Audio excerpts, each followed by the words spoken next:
Okay, so for problem number 7, focusing immediately on what they're asking for, what is the perimeter in meters of DEF? So this is a perimeter problem. That's the first thing to make a note of. You might even want to underline that, in the test booklet. But we have ABC, which is 6, 6, and 10. We also have DEF over here, which is 3 and 5. And then we have this sort of missing side length here. And we want the perimeter of this one. So we know that the answer already, in fact, you might want to write this equation right out the gate. The answer is going to be x plus 3 plus 5, which simplifies to x plus 8. So clearly we would have the answer. We'd have the perimeter of this thing if we knew what x was, because then we could just add it to 8, and then we'd be done. So our first goal is to find x. Well, the bottom line is these triangles are similar, which means that the angles correspond with each other. Now, before we get into that, let's just be very clear about something else. This is an isosceles triangle because you have these two side lengths that are the same. So we know that these angles correspond with each other, angle A and angle C, because of the base angles. And then you have this other obtuse angle right here.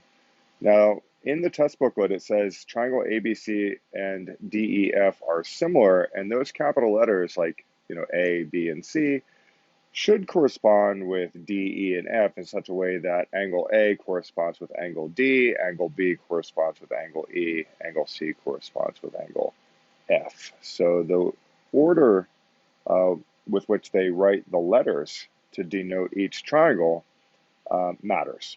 Okay, so what I mean by that is, this angle A is most definitely going to be the same angle measure as angle D.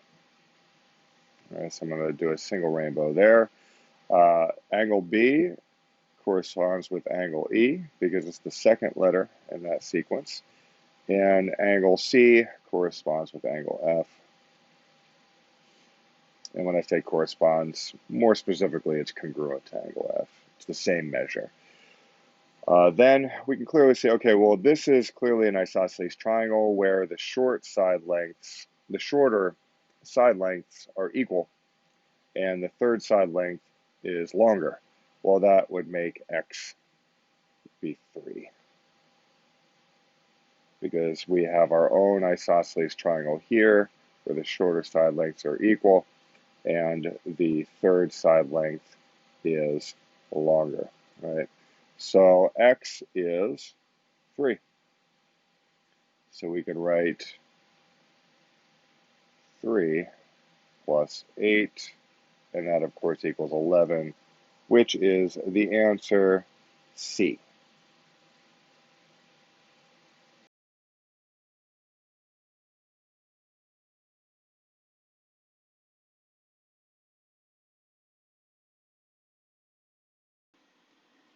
Problem 10 asks, which of the following angles or minor arcs has the greatest degree measure? Well, first of all, one thing worth mentioning is that this segment, JM,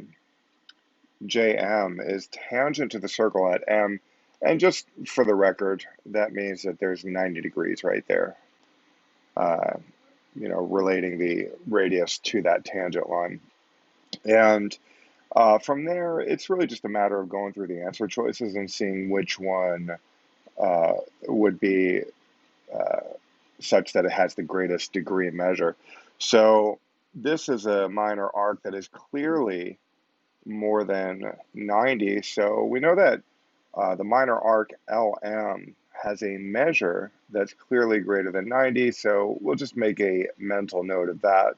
Minor arc MK clearly has measure less than 90. So we will also make that mental note. So far, LM seems to have the largest degree measure.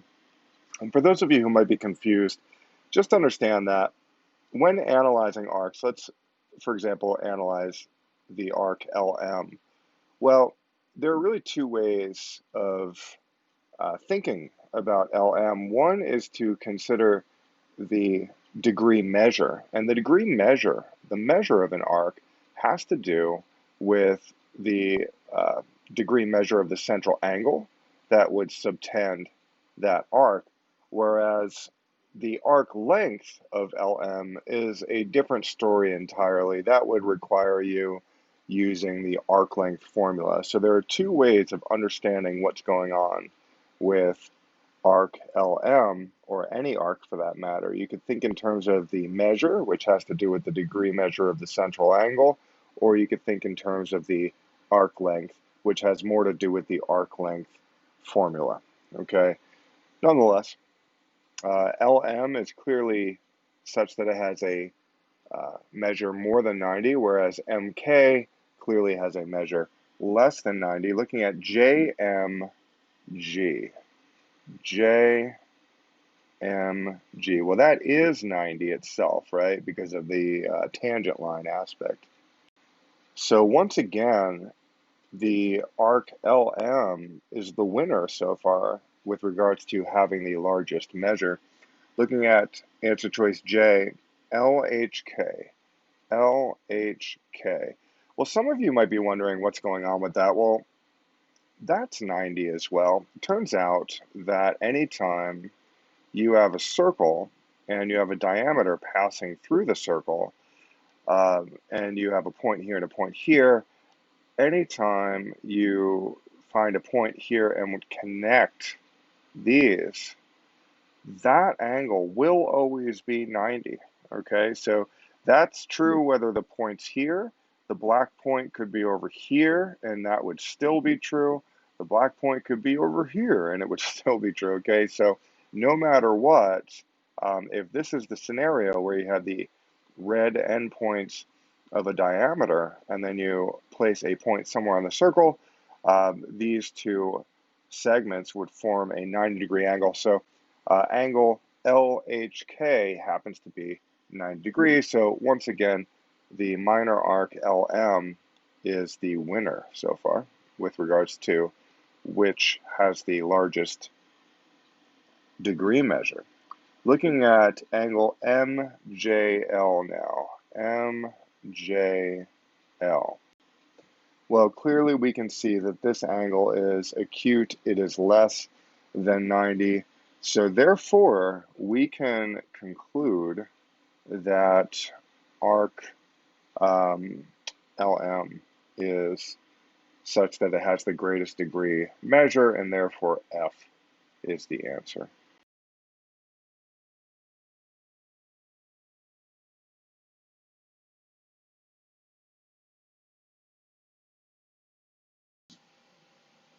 Okay, so for problem number 13, the final question they're asking is, what is the area in square inches of the aluminum foil that is exposed on the top surface of the cardboard? Well, that is a classic, sometimes referred to as a donut problem, where you have some larger shape and you have some smaller shape within it, but what you're really looking for is the area of this section all the way around. Okay, so I'm actually going to model this by saying that the answer is going to be the area of the larger shape minus the area of the smaller shape, and that's going to give us the answer. Okay, because if we did the area of the black rectangle, subtracted the area of the red rectangle, we would be left with this border here. So that's the answer. Area of the black rectangle minus the area of the red rectangle would give us the answer. So then it leads to the question of, well, what is the area of the black rectangle and what's the area of the red rectangle? Because if we had those, then we'd be essentially done. Well, the red rectangle, that area is given.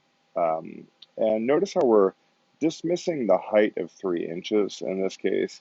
We only need to pay attention to the 16 by 12 inch aspect. We only need to pay attention to 16 by 12. Okay, because we're looking at an overhead view we are only concerned with the area of the aluminum foil that's exposed on the top surface. So we're not really caring about height in this case. We're looking only from a bird's eye view down at this thing. And that is very nice to know, because then we could just clearly do 16 times 12 there and get 192. So then, of course, the question is, what is the area of this black larger rectangle? Well, you look at the clues that they give you. Well, apparently, this person used a piece of cardboard large enough to allow the cardboard to extend 2 inches beyond the cake of all sides, or on all sides. So we can imagine that scenario where this is 12 and this is 16. So if it's 2 inches beyond the cake on all sides, well, this right here would be 2 inches. This right here would be 2 inches. This right here would be 2 inches. And this right here would be 2 inches. And then we could ask ourselves, okay, well, what's that and what's that? Well, this is clearly 12, because you could imagine the red piece overlaying. Well, that section's 12, 2 inches on one side, 2 inches on the other. This section right here is 16, corresponding with that, and it's going to be 2 inches there, 2 inches there. So I'm going to write 16 there. So when analyzing what the actual dimensions of the rectangle is, you could most definitely say that this one is going to be 20, because 16 plus 2 plus 2 is 20. And as far as the total side length for that, that's going to be 12 plus 2 plus 2 is 12 plus 4, which is 16. So the area for this rectangle is, 20 times 16, which is 320.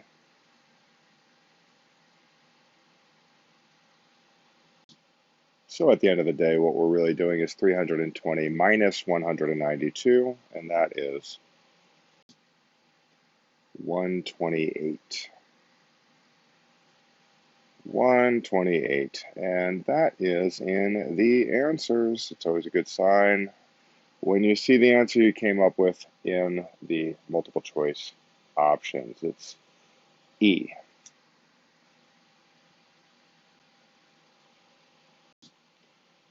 So the final question for problem number 14 is, what is the number of pieces the principal cut the cake into? Okay, now quickly I'll just sort of draw the cake itself. This is clearly a three-dimensional figure.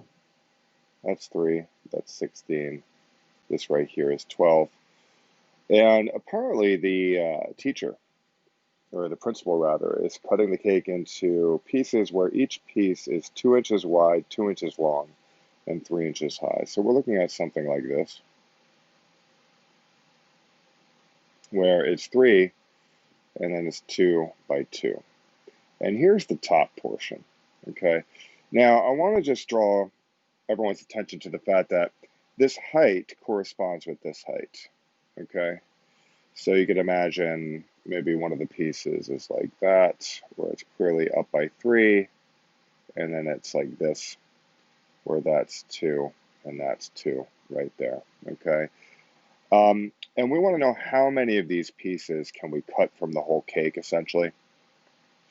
And it's important to recognize that you could actually disregard the height. You could think of it as like, okay, well, the height is corresponding, so that's fine, right? Then really all we need to do is pay attention to the dimensions of length and width. We could just do an overhead view and just see how many of these squares, we could cut this cake into. And let's do an overhead shot of the rectangular cake. Do a little divider line here. Overhead shot where we have 16 by 12 right there.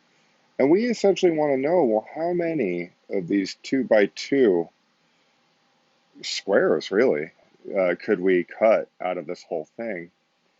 Well, the good news is that's just going to be the larger area, which we already discovered before was 192, I believe. That's going to be the larger area divided by the smaller area, which is 4. Because if you want to know how many of these like 2 by 2 cubes fit inside this larger area, well, that's ultimately a division problem. So it's going to be the larger area, I'll call it A sub L, divided by the smaller area, which is A sub S, and that's going to be our answer. So what is the larger area? Well, the larger area is most definitely going to be 16 times 12, and that is 192. 192, and that's going to be divided by the smaller area of each of these little squares, which is 4. And 192 divided by 4 is 48, which is answer choice J. Boom. Piece of cake. No pun intended, actually.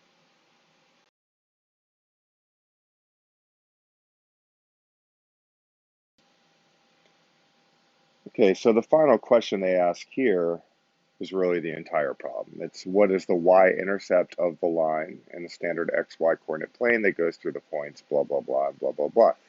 So the y-intercept should make everybody think about this form of a line. It should at least, remind people of this form. This is called the slope-intercept form, where, you know, m is the slope of a line and b is the y-intercept. So really, I mean, what we're trying to find out in this problem is what is b? Okay, if we were to put this line in slope-intercept form, what would be b? Okay, so they give us clues. It's kind of a classic algebra problem, to be honest. You've got -3, 6 is a point that this line goes through. Another point this line goes through is 3, 2. Now, most students watching this probably have learned that you could absolutely use the slope formula to figure out at least the slope, and that would get us closer to figuring out the y-intercept, okay? If we could find the slope, we'd get a little bit closer to figuring out the y-intercept. So the slope formula itself is y2 minus y1 all over x2 minus x1. Definitely something you should know for the ACT. This is x1, y1. We'll call this x2, y2. Some of you at home might be wondering, could I have called -3, 6 x2, y2 and 3, 2 x1, y1? And the answer is yes. You just pick one of the points to call x1, y1. Just do that first. I don't care which one it is, but go ahead and do it. Once you pick that point, definitely call the other one x2, y2, and everything will work out in the end. So I'm big on parentheses, so I'm going to do parentheses minus parentheses, because I know it's going to be something minus something else, all over something minus something else. Then I fill it in after that. So it's going to be y2 minus y1. Well, that's going to be 2 minus 6. And then it's going to be x2 minus x1, and that's going to be 3 minus -3. Now, by the way, this is why I do, as a reminder, it's why I do the parentheses, because I want to clearly see whether or not I'm subtracting a negative, and in this case I am. It might have been harder to see that if I didn't use parentheses, because maybe this minus sign would have blended into this minus sign, and I would have fooled myself into thinking that this is 3 minus 3. It's not 3 minus 3, it's 3 minus -3, which is completely different. So this would turn into 2 minus 6 is -4, and 3 minus -3 is really 3 plus 3, which is 6, and that most definitely reduces even further to -2/3. So we have our slope now, -2/3. So what I'm going to do is sort of rewrite or write the line up here with the information that we've gathered. And we have y equals -2/3, x, don't forget the x, plus b. And we're still trying to figure out what b is, though, right? I mean, that's the original situation that we are attempting to solve, because that's what they're asking for. They want b. Well, what do? Well, some of you may remember from algebra class, one very common method is to just pick one of these points. It actually doesn't matter which one, and you just work with it. And I'm going to pick this one because it's got positive numbers in it. We could have used this one, but let's pick this one because positive numbers are a little bit easier, for me at least, to think about. And what we're going to do is we're going to substitute 2 in for y and 3 in for x, and then we're just going to solve for b. That's all you got to do. So instead of y, I'm going to write empty parentheses. Okay, instead of x, I'm going to write empty parentheses, and then we have our b just hanging out, minding its own business. So y is 2, and x is 3, and therefore on the next line, I could most definitely write 2 equals, okay, let's analyze this, negative 2/3 times 3. These 3's cancel out. There's a cross cancellation that can take place there, which is amazing. And then we are going to have, as a result, negative 2 times 1, because these cancel. That turns into a 1. That turns into a 1. So it's just negative 2 times 1, which is just negative 2 plus b. In order to solve for b, I would add 2 to both sides. Easy enough. We end up with b equals 4. And that actually is the answer. I mean, if I was to rewrite the equational line, it would say y equals negative 2/3 x plus 4. But at the end of the day, we know that we're trying to figure out what b is because we paid attention to what the problem is asking for, and we are done. b equals 4, end of story, case closed, and that is most definitely answer choice H.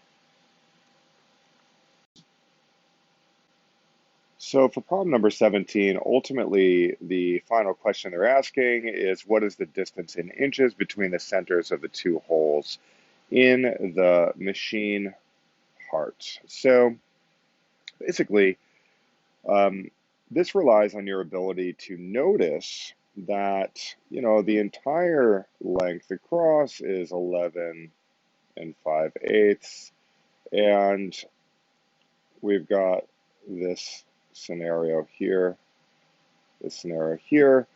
and we know that from here to here, from here to about there, and from here to there, we have measurements there. We've got 2 and 1/16 there, we got 4 3/4 there. I'm actually just going to write it down here because I have a little bit more room.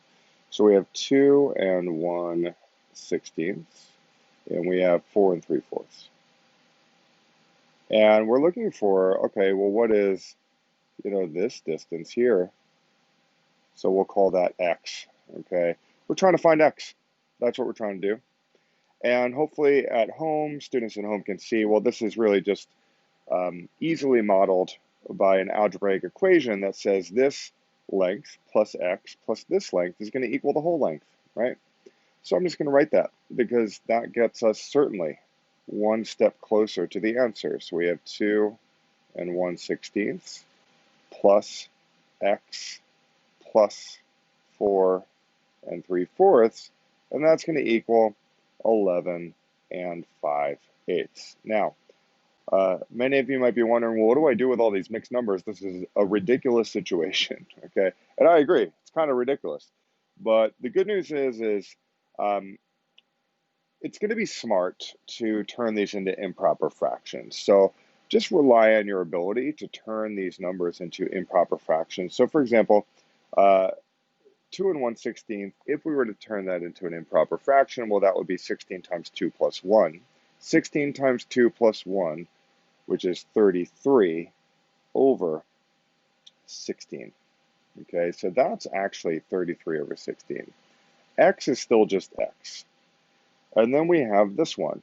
4 times 4 is 16, plus 3 is 19. So that's going to be 19 over 4. And then that's going to equal, let's see, 8 times 11 is 88, plus 5 is 93 over 8. Okay, now we have ugly improper fraction, improper fraction, improper fraction here. We got x over here. It would be nice to combine these two, right? And then we could subtract it. and solve for x, right? I mean, that'd be nice. But the problem is we have these denominators that are annoying, okay? These are clearly annoying denominators. So a great trick of the trade to get rid of annoying denominators is figure out what is the LCD, what is the hypothetical LCD, least common denominator, that we would choose if we were to try to add all these together or subtract them or whatever. What would be the common denominator? Well, that's always going to be the least common multiple of 16, 4, and 8. What is the least common multiple of 16, 4, and 8? That is 16. So a beautiful thing you can do to get rid of these annoying denominators is multiply everything, both sides of the equation, by that LCD, okay? Now, let's look at what that does, at least over here, okay? We'll start here. What that does is the 16 cancels with the 8, and the 16 turns into a 2, and the 8 turns into a 1. So really, we've just gotten rid of that denominator down there, didn't we? And then it's just going to be 93 times 2, which is 186. 186. And let's look at what happens over here. Well, clearly we have to distribute the 16 into everything, okay? We have to distribute the 16 here, and we have to distribute the 16 there. Now, when we distribute the 16 here, the 16 is going to cancel with this 16, leaving us only with, guess what, 33. That's it. Oh, we have to distribute the 16. We have to distribute the 16 to this x also. That's actually very important. So nonetheless, 16 times this first fraction gives us just a 33, which is amazing. And then we have 16 times x, which is just 16x. And then we have this 16 times 19 over 4. Well, let's think about what that is. 16 times 19 over 4. Well, this 16 is going to cancel with the 4. So the 4 is going to cancel out and turn into a 1. And this 16 is going to turn into a 4. So that's just going to be 4 times 19. And that is 76. So that is going to be 76. Just going to blow this up a little bit.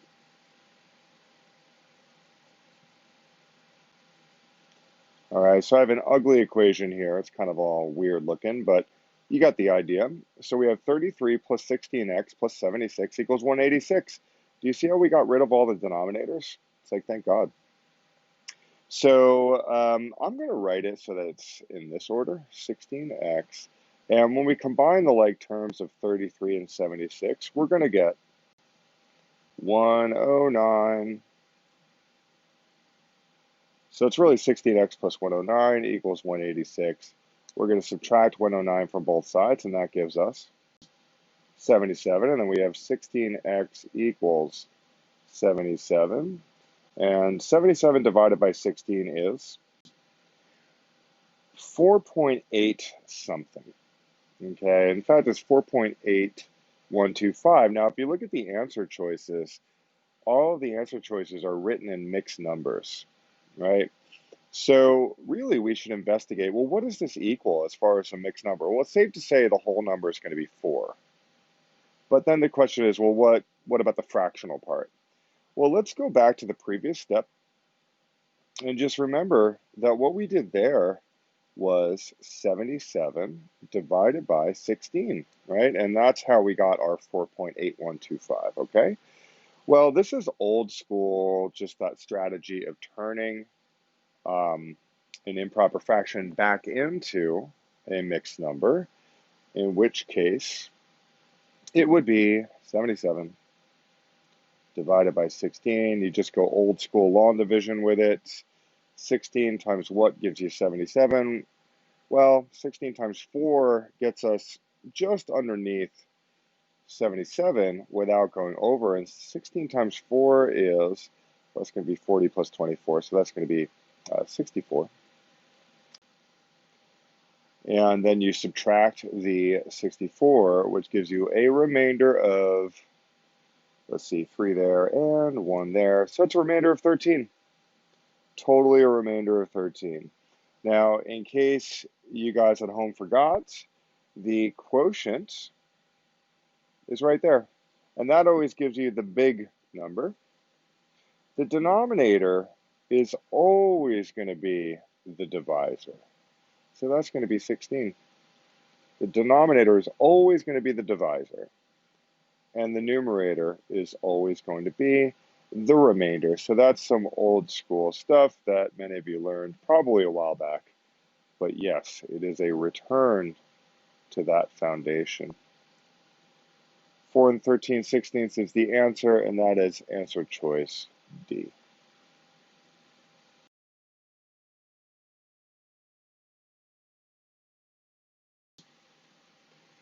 So what they're asking in problem number 19 is which of the following equations does not represent a line? Well, this is sort of more of a problem that requires you to just understand the different classifications of equations, okay? Bottom line is, if you have something, and this is just a made-up example right here, this is not from the problem, it's a made-up example. If you have an exponent of 1, and that is the degree of the equation, meaning the largest exponent represented in the equation, well, that is what we refer to as linear.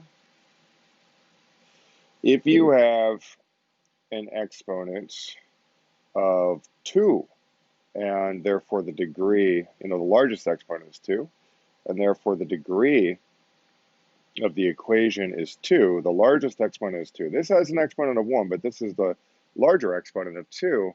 We call that quadratic. That's a quadratic equation. Now, there's other ways of classifying polynomials, okay? For example, you could also classify polynomials by how many terms they have, like it says 2 terms, and that's a binomial. But when you're focusing on the degree, meaning the largest exponent present within the equation or polynomial, this is the way to classify it. So an exponent of 1, a degree of 1 gives you linear, a degree of 2 gives you quadratic. If you had something like this,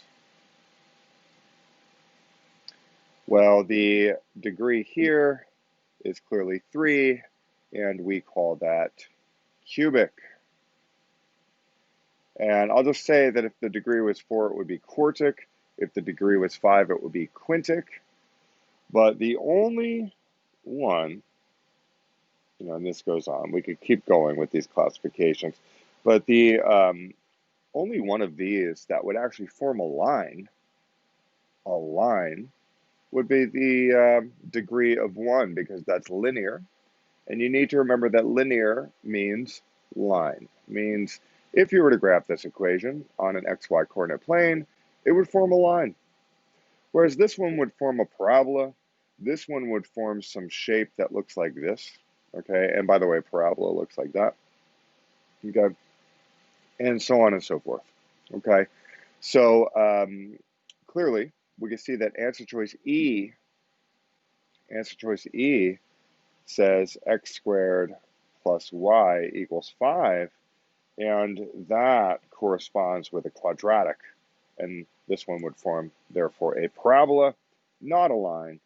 So answer choice E is the odd man out. Answer choice E is not a line, and therefore it's the answer, because that's what they asked for. Which one of these is not a line? So that's the answer.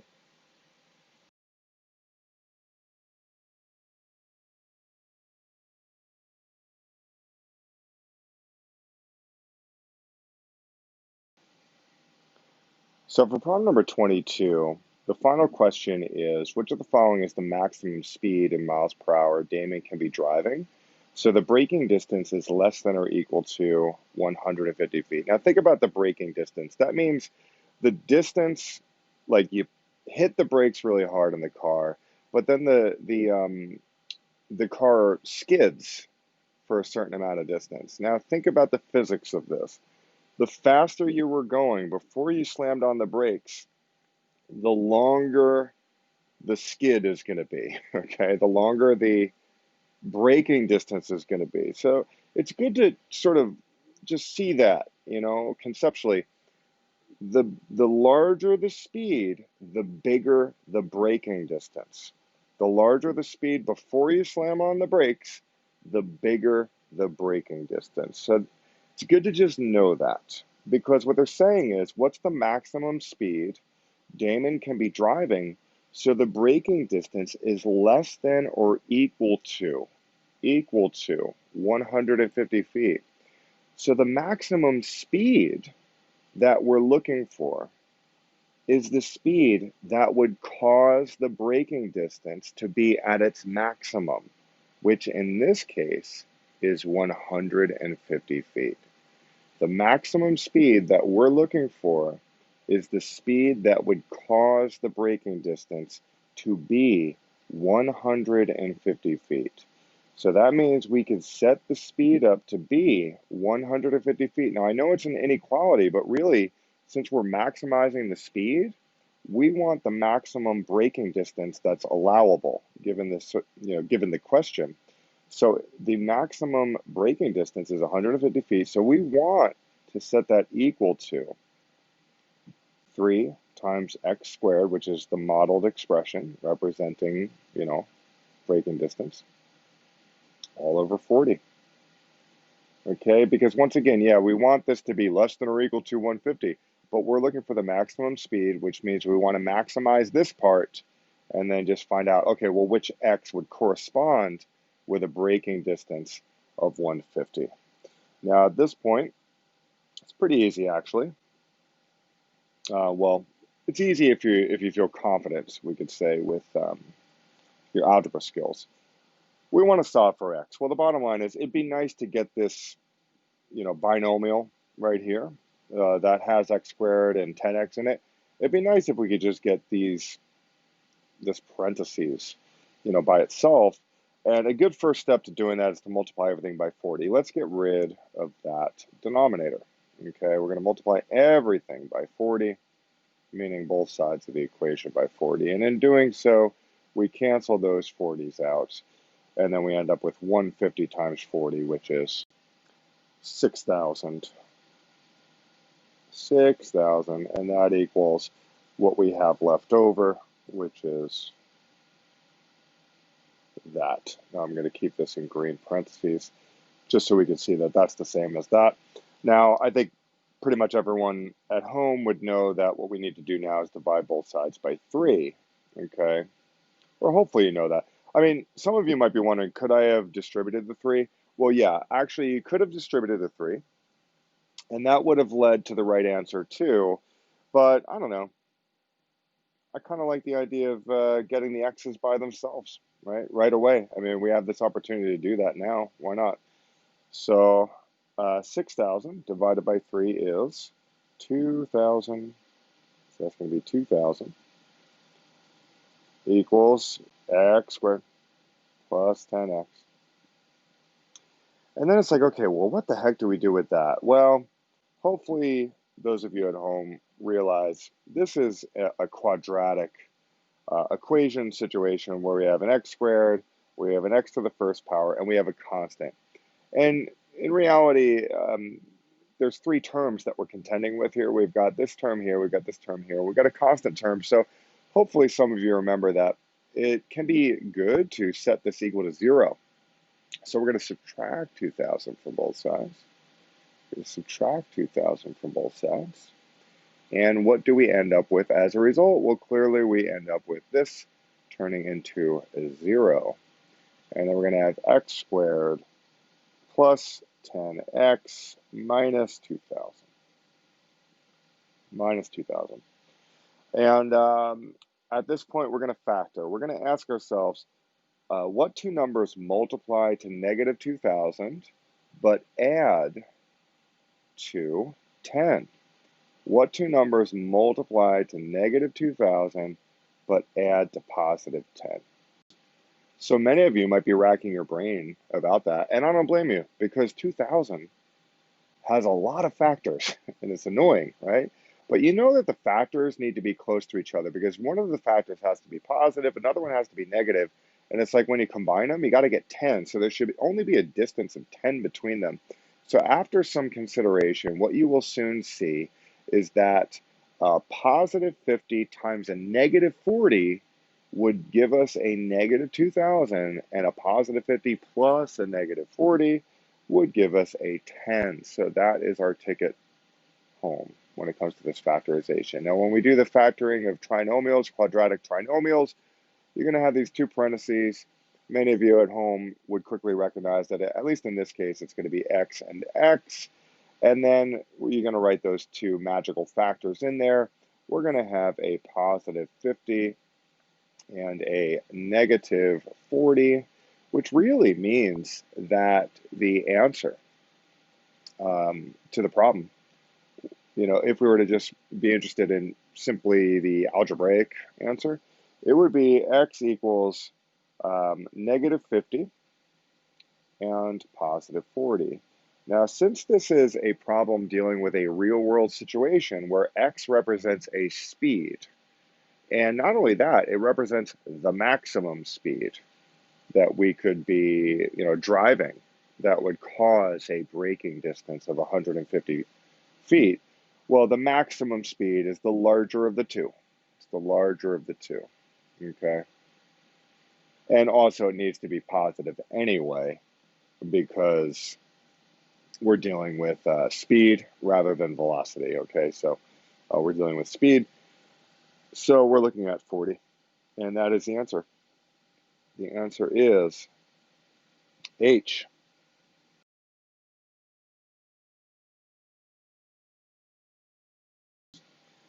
Okay, so for problem number 24, the final question is, how many different two-person combinations of one junior and one senior are possible? Now, this turns out to be a fundamental counting principle problem.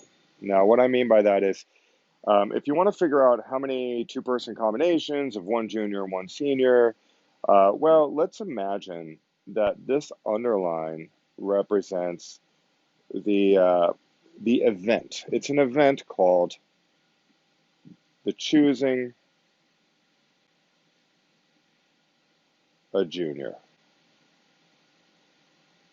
And we're going to say this underline represents another event called choosing a senior. Now, the fundamental counting principle says that if you want to know how many possible combinations of choosing a junior and choosing a senior you can make, well, you just take a look at each underline and just ask yourself, well, how many possibilities are there? How many possible choices are there for this first underline? And in this case, when it comes to juniors, it's going to be 125 possibilities. And then you ask yourself, well, how many possibilities are there for choosing a senior? Well, according to the problem, there's 100 possibilities. Then what do is you multiply those possibilities times each other, and then you will get 12500, aka 12,500. That is a fundamental counting principle problem where I would advise any student make an underline representing the first event, make another underline representing the second event. Now, what do I mean by event? Well, in this context, the event is the choice of a junior. That's an event. And the second event is the choice of a senior. And then you ask yourself, well, what are how many possible things could happen in the first event? How many possible things could happen in the second event? And then you just multiply the possibilities across, and then you have your 12,500, which turns out to be K.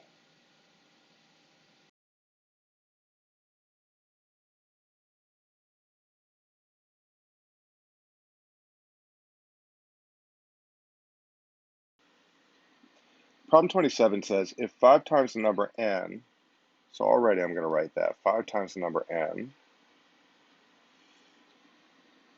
is subtracted from 15. Okay, so if this is subtracted from 15, then it's going to be 15 minus that. The result is negative.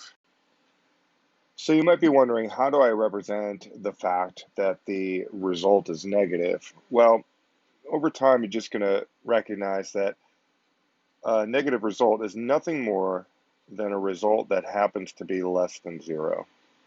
So that's going to be the smartest way to represent the situation algebraically. And then they ask, which of the following gives the possible values for n? Well, that's just a matter of getting n by itself.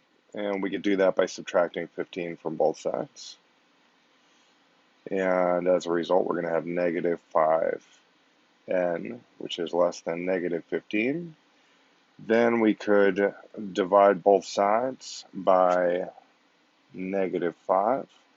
Now, some of you may recall, anytime you divide by a negative number, let's just cancel these actually. Anytime you divide by a negative number, you're going to have to change the direction of the inequality symbol. So that would be the answer for this one, and that is answer choice D. So problem number 28, they start by saying for all x greater than 21, blah, blah, blah, blah. Okay, there's this huge, ridiculous problem. In fact, I'll write it because I'm going to have to write it anyway. So they say for all x greater than 21, we have this scenario, and we want to know, what does it equal, by the way? It's a ridiculous scenario. X squared plus 4x minus 21. Now, it's often the case that when they say something like for x greater than 21, that could be their way of saying, like, don't worry, there's no value in x that would cause this whole thing to be undefined, okay? It's often the case that when they say things like that, that's their way of saying, like, proceed as normal, don't worry about it, this fraction is not undefined. Because some students might be like, well, what about, if x was this and x is that, then the whole thing would be undefined, right? And undefined is not one of the answer choices, so what's going on with that? So sometimes the test makers of either the ACT or the SAT, they make sure that they cover their butt by saying, don't worry, this thing is not undefined, proceed as normal, okay? Now the problem is with this problem is that a lot of students might be tempted to take some number like 22 or 30 and plug it into this thing and then find out what that equals. And you know what? That actually would work. But the problem with that is, who really wants to be squaring? Like, let's say you choose 22. Do you really feel like squaring 22 and then going through all these motions? Absolutely not. So what you should do is, at the very least, check and see if you can factor this and do some cancellations, okay? In fact, you see the answer choices, and you'll see that many of the answer choices feature sort of a reduced fractional expression. So that serves as a hint that, well, maybe just see what happens if you simplify this thing. Just try simplifying it. Well, how do you simplify it? You do cancellations. You factor these larger ones and see if anything would cancel out. Now, the bottom line is, these can be factored upon closer inspection. Let's look at this top one, x squared plus 8x plus 7. What factors, or what two numbers multiply to 7 but add to 8? Well, that would be 7 and 1. So what I'm going to do is I'm going to wrap this one in red. I'm going to wrap this one in blue. Okay, and we're going to leave these in black. So I like to color code things. So really what we have on the next line is a new situation. Okay, we'll do a little divider here, just in case. Okay, we're going to have a new situation, and underneath it's going to be blue, because I know that that can be factored too. I could just tell. And we're going to get to that in a second. So as far as the top one, as far as these black ones, actually we'll fill them in right now. This is the way I like to do things. Like, as soon as I know something's definitely going to be on the next line, just go ahead and write it. I don't care if it's out of order. It's like, okay, x minus 3, x plus 1. Just write it. I like to keep moving. When it comes to this one, what two numbers multiply to 7 but add to 8? Well, that's going to be 7 and 1. So we're going to write x plus 7, and x plus 1. Corresponding with the red, corresponding with the blue. What two numbers multiply to negative 21 but add to 4? Well, that would most definitely be positive 7 and negative 4, right? Positive 7 and negative 3 rather, x minus 3. Right. Okay, now many of you at home can probably see, well, we have cancellations all over the place. It's amazing. We got x minus x plus 7 canceling with that. I'll do it in yellow. We got x plus 1 canceling with that. We got x minus 3 canceling with that. Now, it's important to remember when you cancel stuff, what happens? Well, it all turns into 1. Doesn't turn into 0. It turns into 1. So what you really have here is 1 times 1 times 1, and you have 1 times 1 times 1, and it's going to be 1 over 1, right? And that equals 1, which is answer choice F.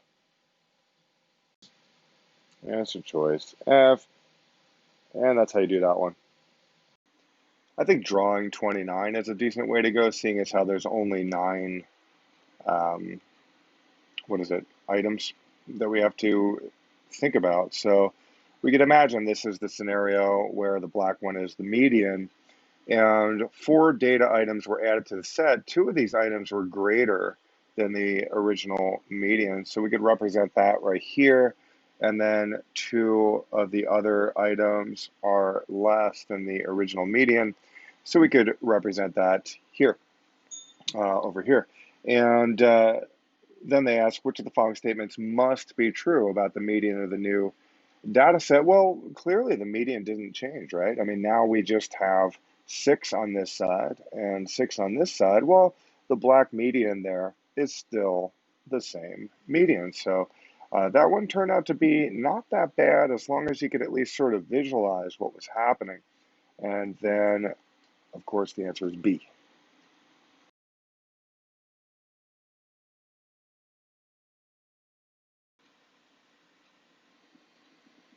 Problem 31 says the sign of A is positive, the sign of B is negative. If it can be determined, what is the sign of the mean of A plus B? Well, the mean would be A plus B divided by 2. And we want to know what's the sign of the result. And apparently, A is positive, so we'll just do a little positive symbol above that. B is negative, and we'll do a little negative symbol there. Now, it turns out there's not enough information, because if A was really large and B was something like -1, hopefully for those of you at home, you could see that that would result in certainly a positive mean, a positive average, right?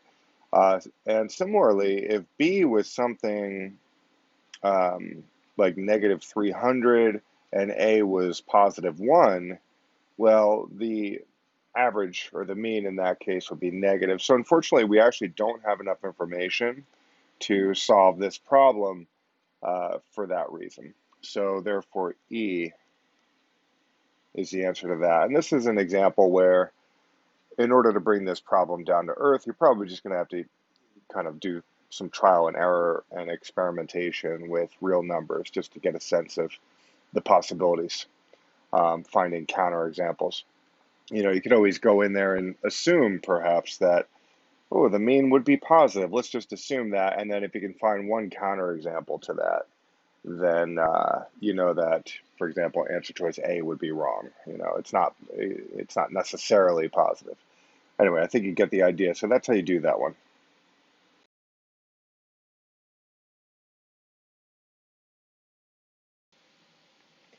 So problem number 33 is deceptively simple.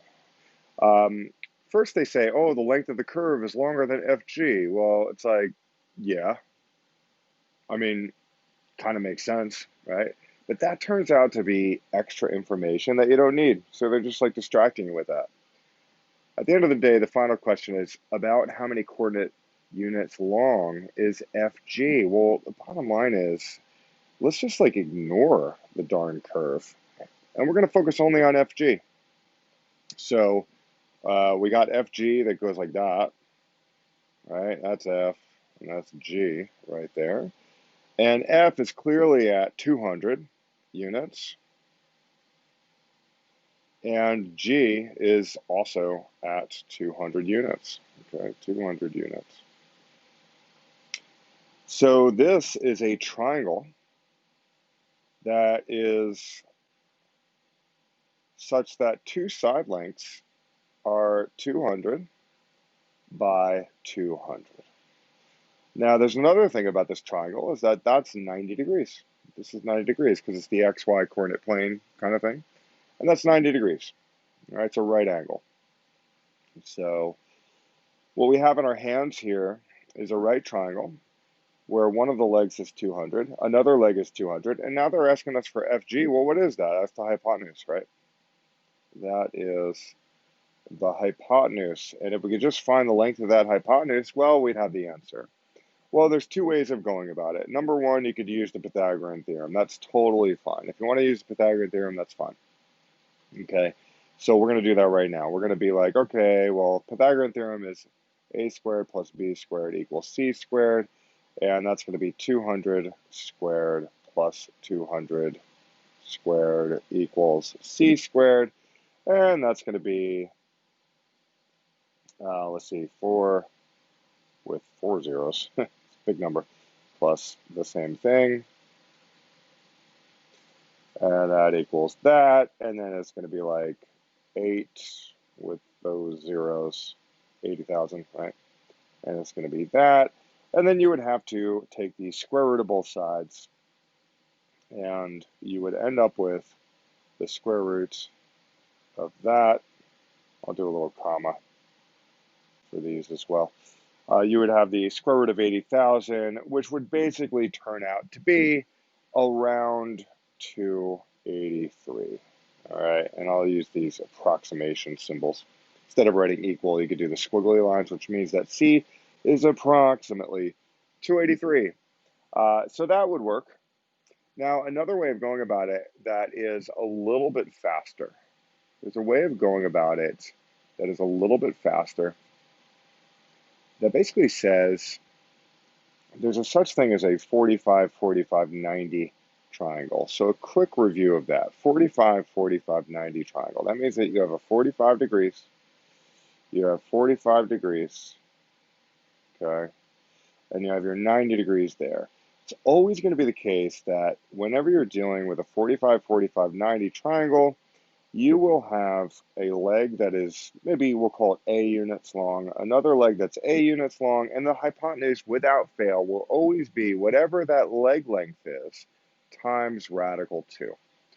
So once again, the hypotenuse, when it comes to a 45, 45, 90 triangle, will always be the case. The hypotenuse is always going to be whatever a leg length is, here it is, times radical 2. And in fact, just to sort of denote that, I'm going to wrap these in parentheses and just wrap this in parentheses because this is one of these guys, but it's one of those guys times radical 2. Okay? Notice something about 45, 45, 90 triangles. This is a right triangle for sure because it's 90 degrees there. But you know what? It's also an isosceles triangle, right? I mean, this side length right here is totally the same length as that side length right there. So not only is it a right triangle, but it's also an isosceles triangle.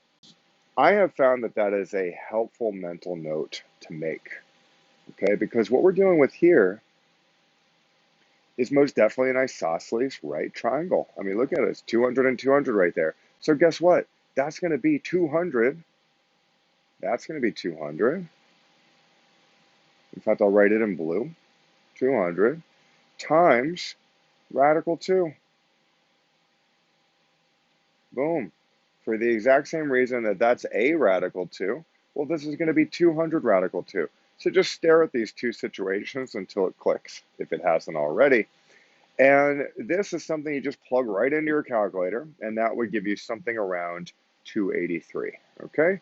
So if you forget that, it's fine. You could always just simply rely on the Pythagorean theorem. In fact, that's one of the nice things about the Pythagorean theorem is that it would pretty much work under any circumstance when it comes to these, figuring out what a hypotenuse is and you have the legs or whatever. It would work. but the faster way is most definitely to would be a matter of remembering the 45, 45, 90 triangle situation, and then just realizing, oh, well, if that's 200, that's 200, this would be 200 times radical 2. So hopefully that makes sense, and that would give you the correct answer as well. And by the way, the answer is therefore, looks like it is D. So problem number 34 in a way demands that you really pay attention to what's happening with this diagram and what they're saying and all that. Because basically what they're saying is he finds the initial estimate A for the shaded area by using FG and computing 1/2 200 by 200. So it is that A equals 1/2 200 by 200. Now I'm just going to write the numbers here, okay? A equals 1/2 200 by 200. That is literally the area of the triangle, right? Isn't that the area of the triangle? 1/2, we could say base times height. I mean, that's the area of a triangle, where it so happens that this triangle is such that it has a base of 200, right? A base of 200 and a height of 200. So what Tran did is he found an initial estimate for the shaded region, and the shaded region is underneath the triangle. Underneath the triangle. He's trying to estimate that, right? All this stuff, he's trying to estimate. It's like, well, shaded region, the area of it's basically like the same size as the triangle, pretty much, right? It's pretty much the same size as the triangle. So I'm going to estimate it by just finding the area of the whole darn triangle, and I'll call that my estimate of the red shaded region. I'm going to find the area of the triangle, and I'll call that my estimate. So the area of the shaded region, however, clearly you can see it's not the same as the area of the triangle. It's clearly less than the area of the triangle, which is what he's using as an estimate. That's the crucial insight. That's all. You don't really have to calculate anything in this problem. You just have to realize, like, okay, Tran, good job, dude. You made an estimate for the shaded region, but, the estimate is going to be a little bit bigger than the shaded region, and therefore the shaded region is going to be a little bit less than your estimate, so therefore answer choice F is the answer. The area of the shaded region is less than 20,000 square units because the curve lies under FG, and FG is this thing. The curve is under FG, which makes this shaded region less than the area of the triangle. So the answer is F. Now, quickly, let's look at the other answers. Answer is G, less than 20,000 square units because the curve lies over FG. Well, now, here's FG, right? If the curve lied over FG, well, then we'd be dealing with, this whole shaded region right there. So it's like that. I would encourage you to go through the rest of the answer choices and find out how or why all of the other answer choices are just flat out wrong, okay? But answer choice F definitely works for sure. Moving on. So problem 35 can be challenging if you're not used to navigating the law of cosines. And also it is potentially challenging because the diagram is kind of nasty looking, weird looking triangle. I'm going to open up that triangle a little bit. I don't think it really matters too much if it's drawn to scale. So that's 5 degrees. This is 4.2. This is 5.0. Cargo ship, yada, yada, yada. At the end of the day, the cargo ship, I don't know if I even need to talk about any of that stuff. So bottom line is what we're actually trying to find, if you pay attention to the problem and what they're asking for, what we're trying to find is this right here. So it doesn't really matter, but I'm going to go ahead and call that C. And since that's lowercase c, all the way across, this has to be uppercase C. And then we could just label the rest of the things vertices. Okay, so if this is B, then this is lowercase b, and this would be lowercase a. And then it's just a matter of filling in the law of cosines structure from there. And what that would look like in this case is c squared, because that's the mystery side length, equals a squared plus b squared minus 2ab cosine of large capital C. And ultimately, that would be c squared equals, looks like it's 5 squared, 5.0 squared, you could say, plus 4.2 squared minus 2 times 5 times 4.2 times cosine of the angle C, which is 5 degrees. I'll put that in parentheses as well. And hopefully it's clear that what you would have to do to solve for C is take the square root of both sides. Now you don't have to do plus minus over here. You do not need to say plus minus because C represents a side length and it wouldn't make sense to have a negative side length. So when it comes to these geometric problems, you actually don't need to do the negative, okay, because we're dealing with positive values. So as a result of all that, we would have C equals the square roots of 5 squared plus 4.2 squared minus 2 times 5 times 4.2 times cosine of 5 degrees. And that is what C would equal. And this is something that if you wanted to, you could plug into the calculator. Also notice I called this 5 instead of 5.0. I mean, that's just me. Me personally, I don't really like to write 0.0 if I don't have to. But it does turn out that the answer choices sort of insist on 5.0 being there. So the answer is B. They wrote 4.2 plus 4.2 squared plus 5.0 squared, but just notice that this order doesn't matter. And this order right here doesn't matter because addition is commutative. We could change the order between these two. And also multiplication is commutative, so we could change the order between these two. So the answer for this one is B. Now, to be clear, this is something that if you wanted to, you could plug into your calculator. It would actually give you a real number. Turns out that on the ACT, they don't insist that you do that for this problem. They just want you to get this far and then answer the question.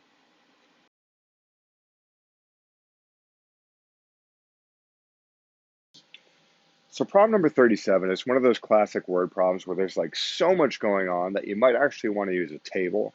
And especially when it comes to, there's all this stuff going on that's sort of related. So for example, there's two companies you're dealing with, each of which has a per mile cost, each of which has a per day cost. Okay, so from my point of view, that's where something like a two-way table would really come in handy. Okay, now the two-way table looks something like that. Now, you're often going to want to sort of extend it too because there's going to be totals involved, which you're going to kind of see in a moment. Now, bottom line is this would be the Seahorse Company and the Ocean Blue Company. Okay, and there is a cost associated with days, so it's going to be the total day cost. Total day cost. And there's also going to be a cost associated with miles traveled. So there's a total mile cost associated with using each company. And then over here is going to be the total cost per company, depending on which company you use. Now, we know according to the problem that we only have $255 to spend on each company. So actually, interestingly enough, we can fill out these cells right here in the table because we know that we only have $255 of total cost to spend on Seahorse if we choose Seahorse. We also know that we only have $255 to choose for the Ocean Blue should we choose the Ocean Blue, right? And what we're doing really is we're comparing these because the final question is which company, if either, allows them to travel more miles for the 2 days and how many miles more. So in a way, it's really two questions in one. But either way, we're going to figure out, well, how many more miles could we travel given our fixed total cost with the Seahorse? Uh, how many more miles or less miles could we travel with Ocean Blue given the fixed cost? Well, what is the fixed cost? The fixed cost is $255, right? That's the fixed cost that we have to spend on each. And what we're going to do is we're going to investigate, well, how many miles could we do given that fixed cost in Seahorse? How many miles could we do with Ocean Blue given this fixed cost? Well, let's take a look at the total day cost column here. For Seahorse, apparently it's $50 per day. But according to the problem, if you look at that last final question, we're traveling 2 days. So what is the total day cost for Seashore, or Seahorse rather? It would be $50 per day times 2 days, right? And what is that? Well, that is, of course, $100. So that's the total day cost for the Seahorse Company. And while we're at it, let's talk about the total day cost for the Ocean Blue Company. Well, according to the problem, the Ocean Blue car rental charges $60 per day, $60 per day times 2 days. And of course, that will be $120 total dollars. So that is the total day cost for the Ocean Blue Company, right? What about the total mile cost for the Seahorse Company? Well, we don't know how many miles. In fact, that's what we're kind of trying to figure out, actually, according to the final question of this word problem. We don't know the miles yet, but let's at least set this up so we're going about this in an organized fashion. The total mile cost for the Seahorse Company is 25 cents per mile, and we're just going to call that literally 0.25 times however many miles, which is X in this case, okay? Let's look at the total mile cost for the Ocean Blue Company. Well, according to the problem, it's 20 cents per mile. So that's going to be 0.2. I'm not going to say 0.20. I'm just going to call it 0.2. 0.2 times however miles you're able to travel in the Ocean Blue Company. Well, I don't want to call that X. I'm going to want to assume that that's going to be a different number because it probably is a different number. And therefore I'm going to call it Y, okay? So in other words, X represents the amount of miles you're able to travel with the Seahorse Company if your fixed cost is 255, and Y represents the amount of miles you're able to travel with the Ocean Blue Company, assuming the fixed cost is 255. Now, what I'm actually going to do right now is something interesting. I'm going to get rid of this equal sign, even though it makes sense to put it within that cell, because I don't want to confuse the issue. Because the reality is that 100 plus this 0.25x should equal 255. Because isn't it true that the total day cost plus the total mile cost for each company, well, that should equal the total cost. So in fact, you know what I'm going to do? I'm going to get a little crazy and write a little plus symbol, because the total day cost plus the total mile cost should equal the total cost in general. So I'm going to write an equal sign right there too, okay? Now, let's remember, therefore, that this cell, 100 plus 0.25x, equals 255. And we should also remember that 120 plus 0.2y should equal 255. So we've organized the information, and now we're able to very clearly see, well, what are the equations that we need to now set up? Well, one of the equations definitely has to do with the Seahorse Company, which basically says 100 plus 0.25x equals 255. That's one equation that we can most definitely use to figure out what x is, right? Because we want to figure out what is this mileage that you're able to do with the Seahorse Company. Well, that's x. Another equation we could set up is the one that has to do with the Ocean Blue. That basically says 120 plus 0.2y equals 255. So these are two equations that we could totally use to figure out the miles you're able to travel with the Seahorse Company and the miles you're able to travel with the Ocean Blue Company. And let's do each one separately and just compare x to y after that. So looking at this equation on the left, 100 plus 0.25x equals 255. Now, I'm a big fan of getting rid of decimals as soon as I see them. And the way that I'm going to do that is I'm going to multiply everything by 100, which would move this decimal place twice to the right. By multiplying literally everything by 100, all right, 100, we would be moving this decimal place twice to the right because this 100 would distribute there and there. And the moment the 100 would distribute there, we'd be moving this decimal place twice to the right, which is what I want. Now, 100 times 100, it's pretty easy. Anytime you multiply a number by 100, you just tack on 2 extra zeros. So this would become, on the next line, 10000, which is really 10,000. And this would become 25x. Notice how the decimal has been moved 2 places to the right, becomes 25x. And then we have 25500, aka 25,500. Then, of course, we would just subtract 10,000 from both sides, which would leave us on the left-hand side with 25x. And on the right-hand side, it would be 15500, aka 15,500, dividing both sides by 25 would give me 620. So x is 620. Now, in other words, the amount of miles you're able to drive, if you have a fixed amount of money to spend, right, fixed cost of 255, the amount of miles you're able to drive using the Seahorse company would be 620 miles.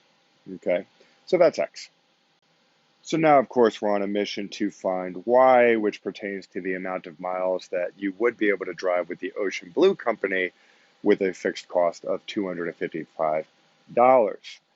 Similarly, I'm going to multiply both sides of the equation by a number in order to get rid of the decimal. Now, in this case, however, I only need to move the decimal over once to the right. So what I'm going to do there is multiply both sides by 10 because that would do the trick. Okay, I'm going to write times 10 times 10. Okay, so as a result of that, we would be tacking on only 1 0 to 120. So 120 becomes 1200, aka 1,200. And then over here it would be 2y. And over here would be 2550, aka 2,550. Subtracting 1,200 from both sides would then give us 1350, also known as 1,350. And dividing both sides by 2 would then give us 675. Now, the first thing you need to make a mental note of, at least as it pertains to this problem, is that 675 is more than 620. So the amount of miles that you'd be able to travel with the Ocean Blue company, assuming you only have $255 at your disposal, you'd be able to travel more miles with Ocean Blue. That's actually the first sort of question they ask. Which company, if either, allows him to travel more miles? Well, that would be Ocean Blue. So already B and C are contenders.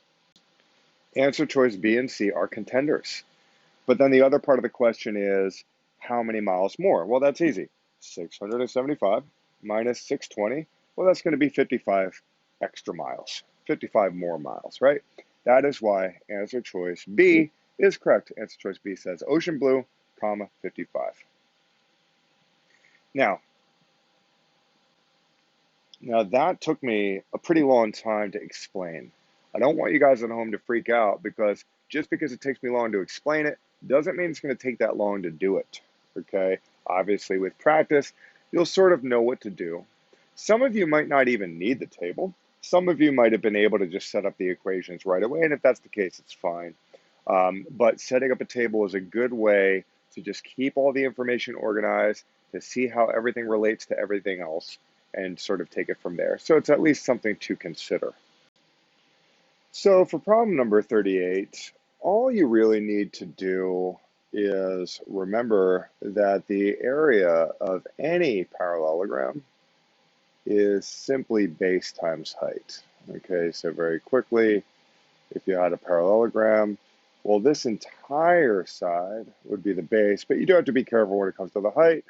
The height is, you can think of it as almost like the altitude. It's the, um, you know, distance from the top to the base in such a way that would form 90 degrees with the base. Okay, so that's the height. Okay, so that's the height.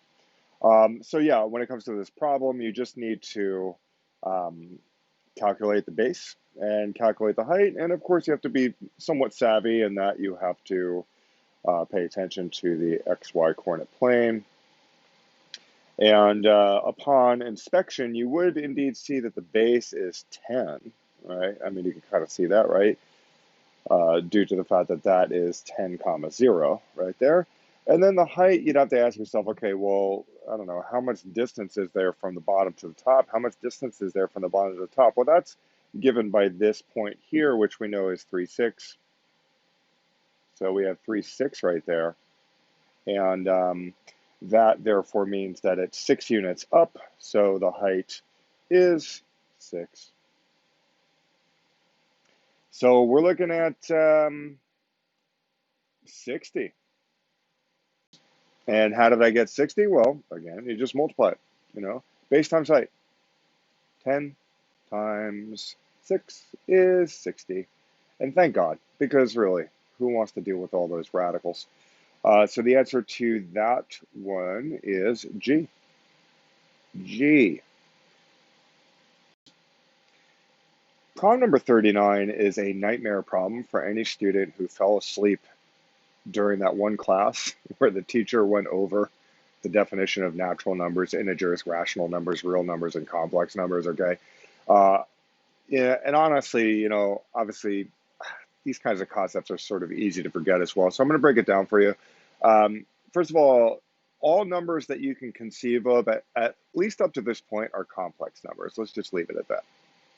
Okay. I'm going to break this into two different factions, though. We're going to call this one the uh, imaginary numbers. Okay. And these are the numbers that feature the number I, which is really like an interesting concept. And that equals this, all right, the square root of -1, okay? And that's something that, elsewhere on the ACT, other problems feature, sort of loose understanding of what that means. But the other kind of complex number, if it's not imaginary, then what it means is you are most definitely dealing with a real number. Now, a real number is any number that could be on a number line, including the numbers in between the tick marks. So, for example, 1/2 is a real number because it's on the number line somewhere. If you can close your eyes and point to a number line and point to some number, that number is what we call a real number. Okay, so that's good to know. Okay, now that further splits into something called rational,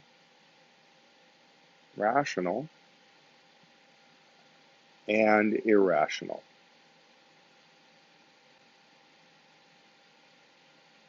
Okay, rational and irrational. Now, rational numbers are numbers that could be represented as A over B, where A and B are integers. Now, integers is usually represented by the Z.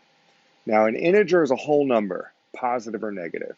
Whole number, positive or negative. So therefore, the rational number, something like 3 over 11. Well, that's rational. You know what else is rational? 15 over 2.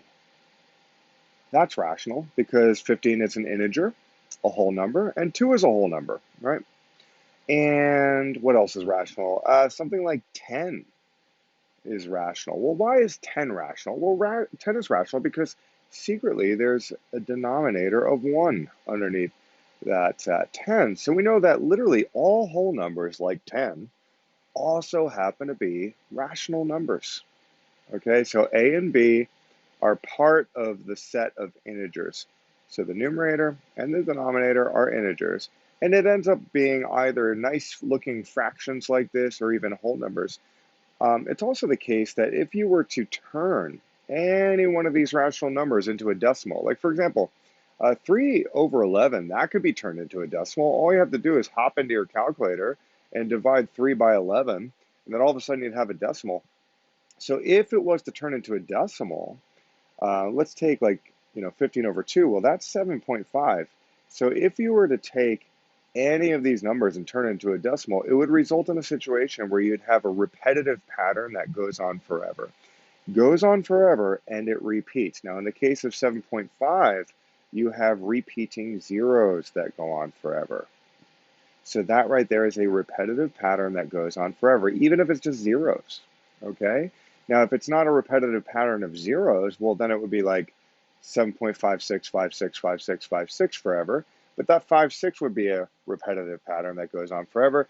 And as long as you have a repetitive decimal pattern that goes on forever, it's rational. Now, that begs the question, well, what the heck is irrational? Well, irrational are things like pi, things like the square root of 2, things like the square root of 3, things like the square root of 5. Okay? These are classic examples of irrational numbers because the bottom line is you cannot represent these as a fraction of some whole number over another whole number. It's impossible, and there are proofs beyond the scope of this sort of lesson that would help you understand that. Okay? That would prove to you that it's impossible to represent these as A over B if A is a whole number and B is a whole number. And furthermore, anytime you convert one of these into a decimal version, it does not give a pattern that repeats forever. Okay, so for example, pi, we call it 3.14, but the bottom line is there's all these numbers that go on forever and they do not repeat a pattern. In fact, they have contests where they challenge mathematicians to memorize, pi to the whatever decimal, right? And why is that a difficult challenge? It's a difficult challenge because these numbers never repeat. That's why it's hard.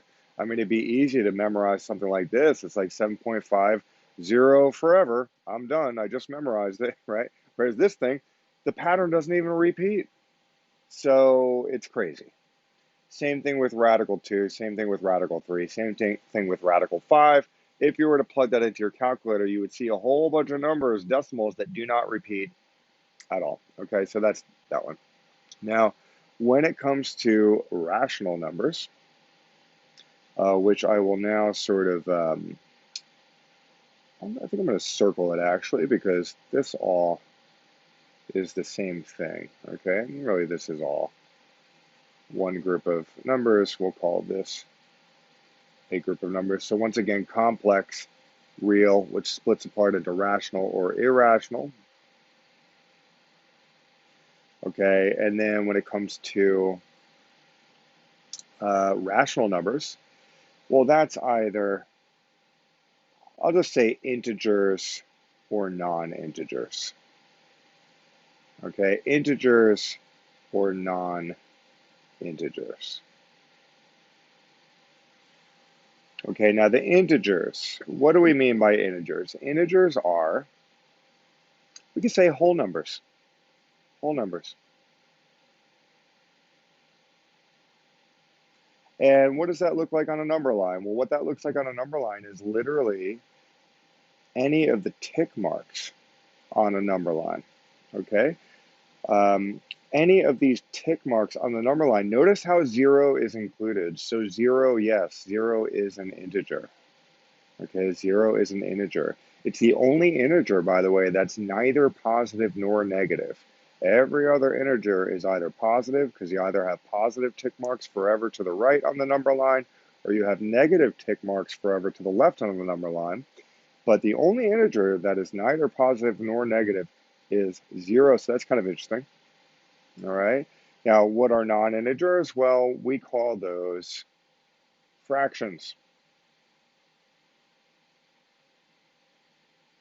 Okay, fractions. And fractions could be represented as decimals as well, right? So that is a quick overview of the way that rational numbers can be split. They can be split into either integers or non-integers, okay? Might as well draw a box around imaginary as well. So it started with complex, which breaks into real and imaginary. We kind of left this one alone because imaginary is just imaginary. Just leave that alone for now.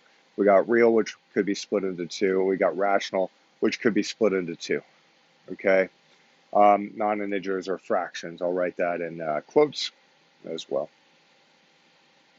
Okay, fractions. So then we have integers. Well, it's like, what could you break that up into? And this is kind of subjective, but we're going to break it into, we'll call it natural numbers, natural and non-natural. Okay, so the natural numbers are 1, 2, 3, 4, 5. And we'll say non-natural integers. Okay, we'll call it non-natural integers. Okay, so the natural numbers are all of the numbers that you would actually find like in the real world that you could see with your eyeballs. Okay, like no one has ever actually seen 0 apples, but we've seen 1 apple, we've seen 2 apples, we've seen 3 apples, right? So all the numbers of things that you could actually see with your senses, well, that pertains to natural numbers. Okay, that's one way of thinking about it at least. And then the non-natural integers, we'll stick with the word integers there, are all the other integers like 0 and the negatives. You know what I mean? So that's that one. Okay. Before we go back to the problem, we need to remember that because of this relationship where like complex is at the top, that could be split into 2 different things. Real could be split into 2 different things. Rational could be split into 2 different things, and so on. It therefore logically stands that a natural number is a kind of integer, and an integer is a kind of rational number. A rational number is a kind of real number, and a real number is a kind of complex number. So in other words, a natural number, since it's a kind of integer, a natural number could also be considered to be a kind of rational number, right? A natural number could also be considered a kind of real number, and a natural number could also be considered a kind of complex number. It's just a special kind of complex number. It's the kind of complex number where it's 1, 2, 3, 4, and 5, right? 1, 2, 3, 4, and 5, I mean, that's all a kind of complex number. Okay, so hopefully that makes sense. You can see it's kind of like a tree of logic where it's like, since if a real number is a kind of complex number, well, and a rational number is a kind of real number, well, therefore, by the transitive property, a rational number is a kind of complex number, and that applies all the way down the chain. So that helps to know for problem number 39. So with problem number 39, they say n and m belong to natural numbers, which means that n and m is one of these guys. And then they're like, okay, which of the following sets? Don't be thrown off by the word set. Set just means a group of numbers, a list of numbers, maybe with a particular property. It's just a group of numbers.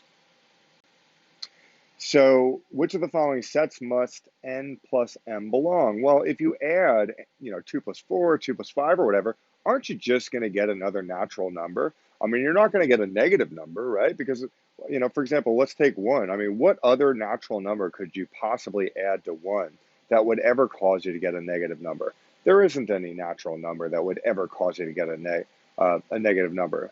So in that way, the natural numbers, there's a fancy concept called closed under addition. Natural numbers are closed under addition, meaning that anytime you add 2 natural numbers together, you're always just going to get another natural number. You kind of see that logically, conceptually. So n plus m is going to be yet another natural number. So n plus m belongs to the set of natural numbers. So n plus m is going to be found here. It's going to be found in here. Now, let's look at the thing. It's like the problem says, to which of the following sets must n plus m belong? Well, it belongs to the natural numbers. So that satisfies Roman numeral 1. Roman numeral 2 says it belongs to the set of integers. Well, yeah, because the natural numbers is a part of a set of integers. So Roman numeral 2 corresponds. Roman numeral 3, n plus m, does that also belong to the set of rational numbers? Absolutely. Natural numbers are a part of rational numbers. They're a special kind of rational numbers. Roman numeral 4, does the natural number, does n plus m, which is a natural number, does that belong to the real numbers all the way up here? Well, absolutely. Natural numbers are a kind of real number. And Roman numeral 5, do natural numbers, does n plus m belong to the real numbers, or the complex numbers rather? Well, yeah. According to this chart, we can very clearly see that the natural numbers, of which n plus m is a member, the natural numbers are a member of the complex numbers. So therefore, answer choice E is the answer, because n plus m literally belongs to all of those sets. It's just a special kind of integer. It's a special kind of rational number. It's a special kind of real number, and it's a special kind of complex number, but it is most definitely in the set of all of those. Okay, so that is problem number 39. The final question in problem number 40 is, the positive square root of the perfect square must have how many digits? Well, they give us a clue when they tell us that any 4-digit number, or any 4-digit perfect square, would be somewhere between 1,000 and 9,999. Now, 1,000 is not a perfect square. 9,999 is also not a perfect square, but there's, plenty of perfect squares in between these two, okay? Well, let's see. The square root of 1,000 is 31.6 something, okay? So that would go on. So it looks like the next perfect square in this range would be whatever 32 squared is, right? 32 squared. And 32 squared happens to be 1,024. Okay, so that's just something to kind of make a mental note of. The first perfect square in this range, if we're going to go from 1,000 to 9,999, the first perfect square in this range would be 1,024.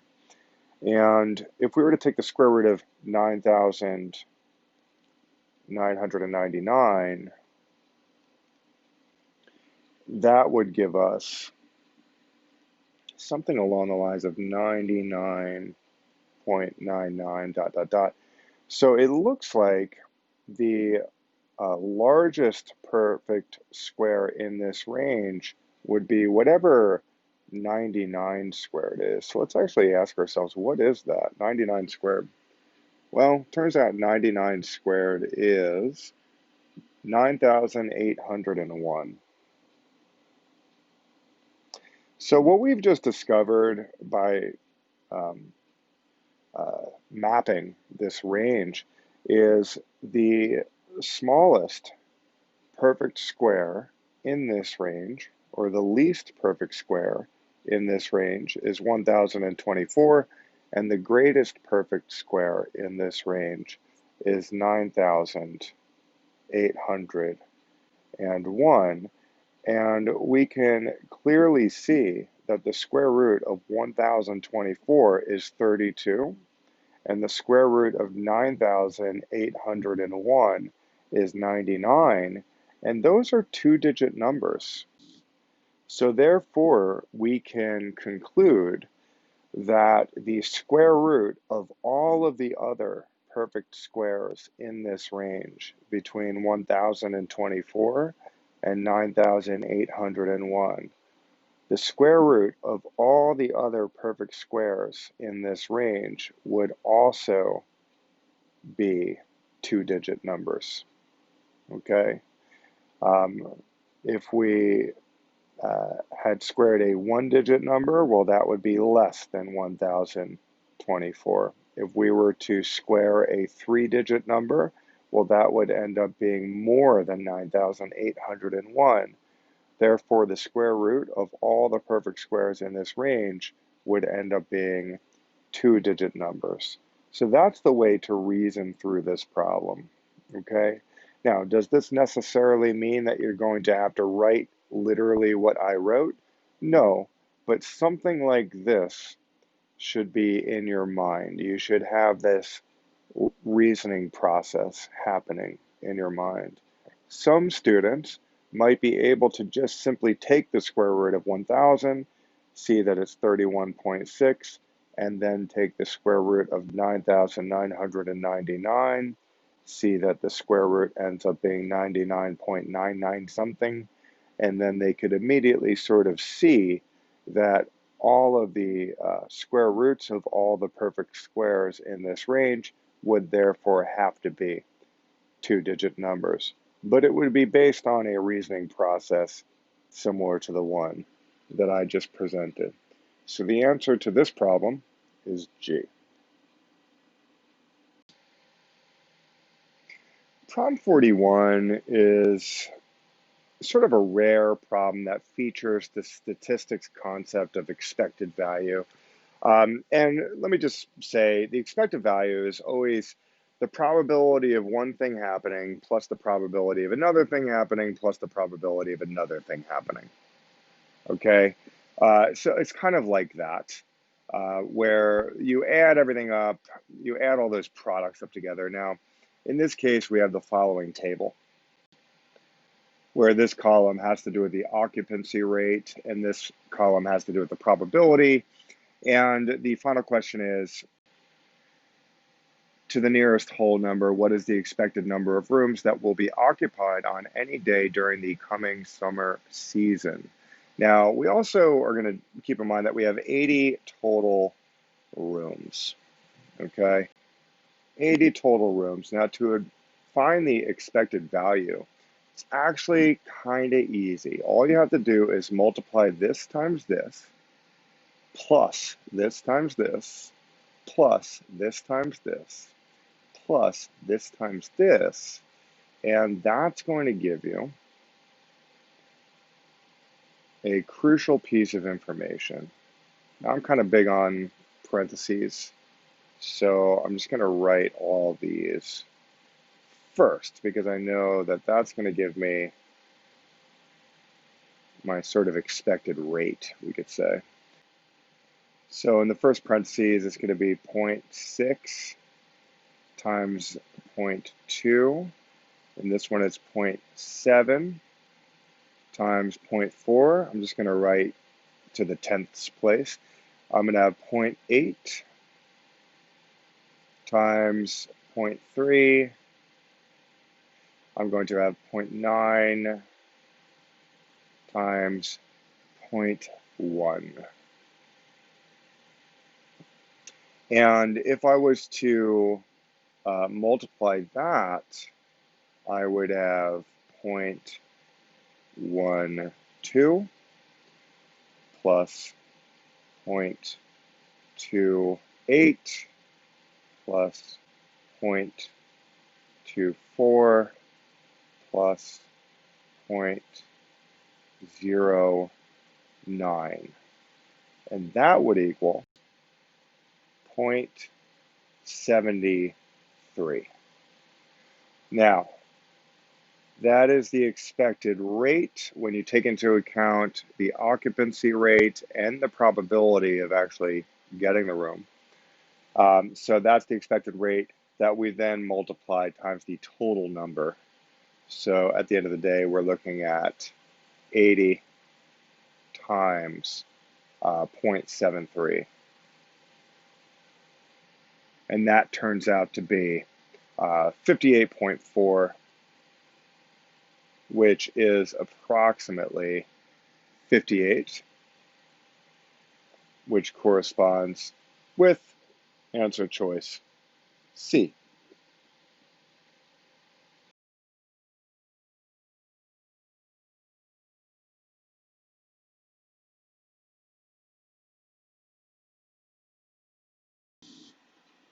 Problem 44 gives us an equation.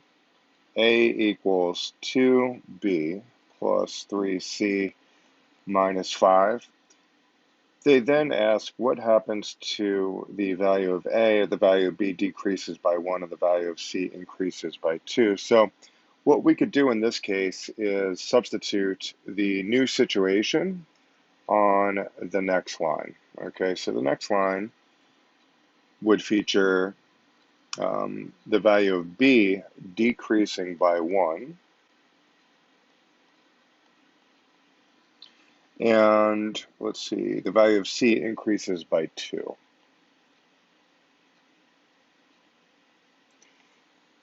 And what we could do then, put a question mark here, because something is going to happen to A as a result of all this new stuff. So I'll just put a question mark here. So what we could do at that point is just distribute and simplify and all that good stuff. So we're going to have 2b minus 2 plus 3c plus 6 minus 5. Now, I have experience with these kinds of problems where they ask, oh, what's going to happen to A if we kind of mess with B and mess with C over here? These problems are, I would say, almost always going to feature you substituting the new situation in with parentheses, and then simplifying, and then rearranging things so that you actually see this again, or at least something that looks like it on the right-hand side with some stuff extra over here, okay? Or if it's multiplication, maybe it would be out front. But you want to basically see if you can actually recreate the original scenario and just see what is left over. So I'll keep that question mark. So recreating the original scenario, well, the original scenario is actually present. It's right here, 2b. We have a positive 3c here, and we have a negative 5, right? So I'm actually going to rewrite that in that way. So it's 2b plus 3c minus 5. And then we could ask ourselves, well, what's extra now? What is different now? Well, we have a negative 2 and a positive 6 now to contend with. And when you combine those, that would be positive 4. So if we want to know, oh, what happened to A? Well, A used to equal this, but now we just added 4 to it. Okay, A used to equal this, but now we added 4 to it. So in other words, A just had 4 added to it. Okay, so that's the new part. This is the new part. So F is the answer. A increases by 4. Problem number 45 is a classic unit conversion problem. The final question is, at this rate, which of the following expression gives the number of gallons of fertilizer that Shima will mix in water for 0.5 acres of soil? So I think we can agree that if we could find out the unit rate of the number of gallons of fertilizer Shima will mix for 1 acre of soil, well, then we could just divide that in half in order to find out the number of gallons of fertilizer Shima will mix for 0.5 acres of soil. Okay, so I'm actually going to write that to make it very clear, because it's always good to start with the big picture. So once again, if we could figure out the number of gallons Shima will mix in water for 1 acre, looking at acres of soil. If we wanted to find out the number of gallons Shima will mix in water for a half of an acre of soil, well, all we'd have to do is multiply whatever this number is in half. Now, to do that, it's really the same thing as multiplying times, 0.5. So if we could just find the number of gallons of fertilizer she'll mix for 1 acre of soil, if you want to figure out how many gallons correspond with a half of an acre of soil, well, you just multiply that number of gallons by 0.5 and take that half that amount, and then you'll have your answer. So in a way, this is the answer. But we need to find out the number of gallons of fertilizer Shima will mix in water for 1 acre of soil. And how will we do that? Well, we're going to do that. I'm going to set that aside. We're going to do that by doing a unit conversion. Now, a unit conversion often involves just drawing a nice little table and filling in the information that they gave you. And it's going to be a multiplication process and a cancellation process.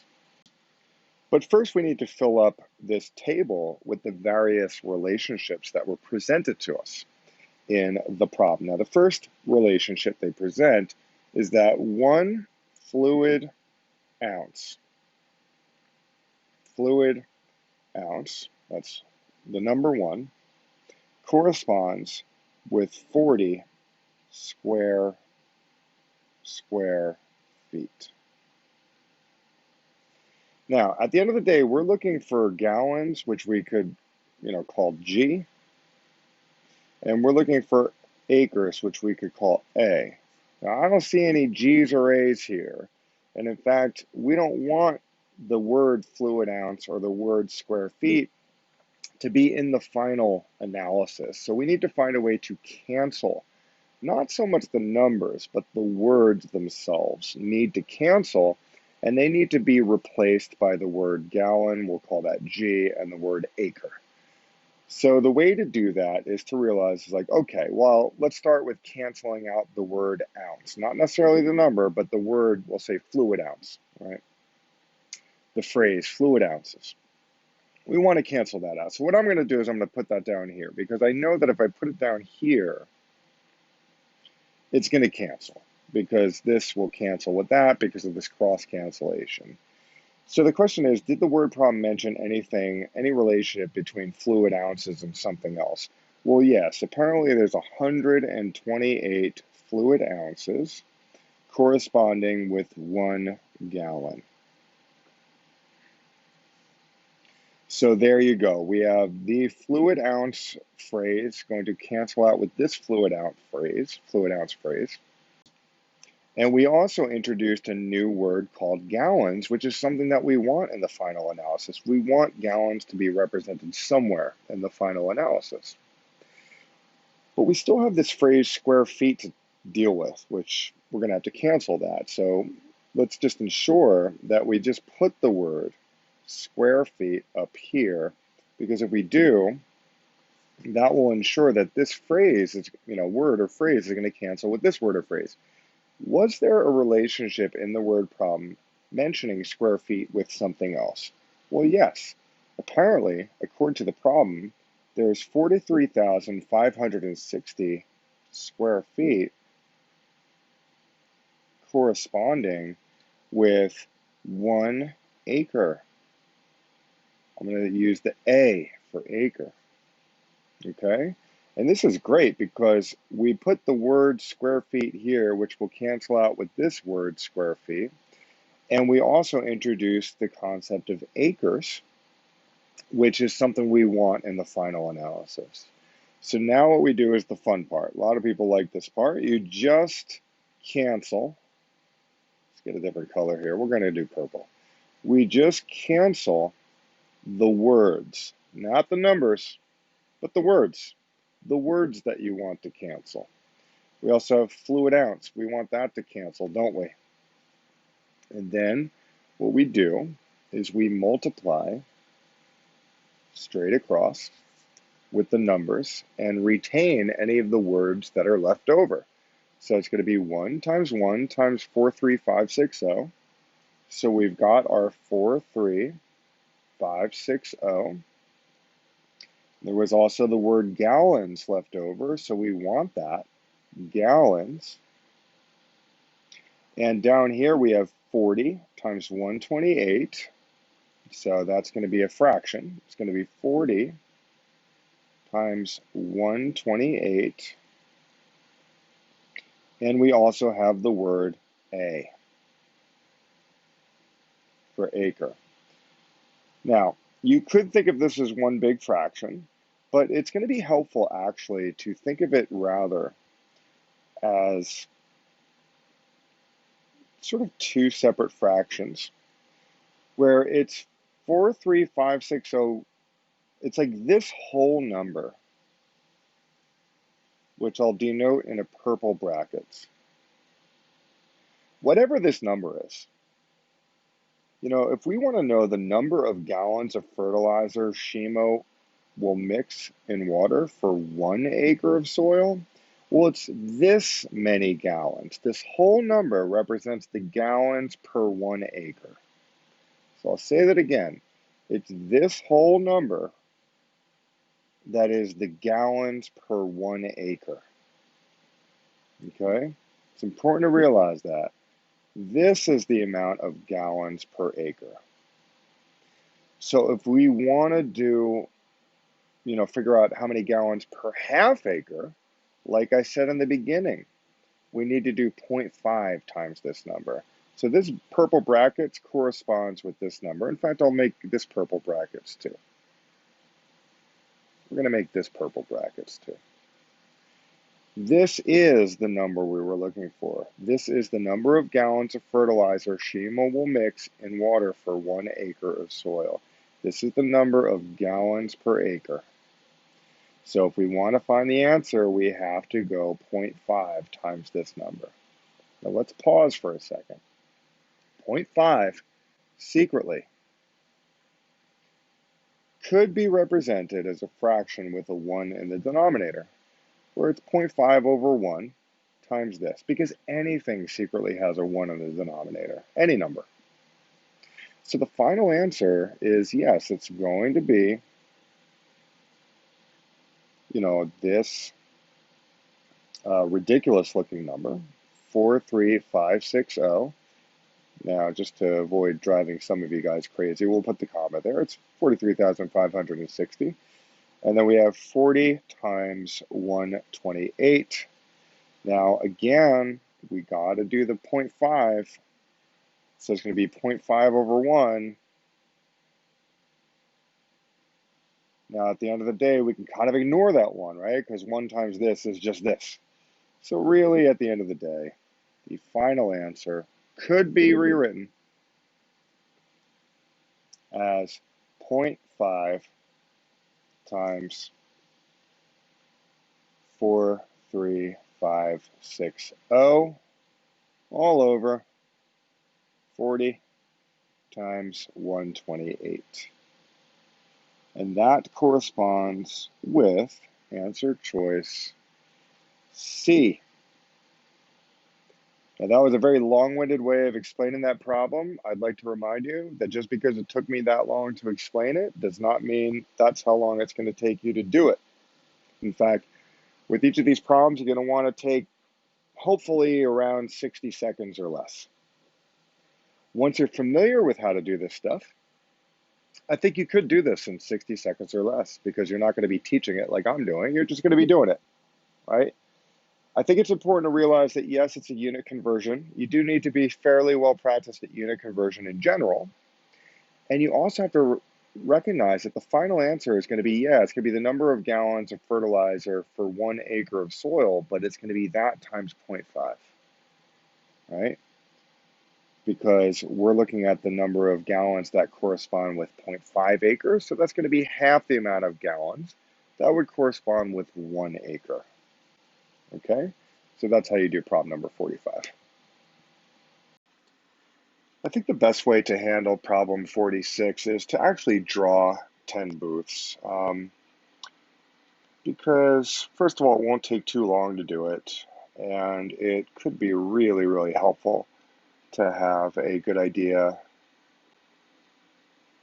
about what's going on in this problem. So the problem asks, what is the greatest possible number of booths that could be filled with 4 people? My thought is, let's go ahead and fill as many as possible with 4.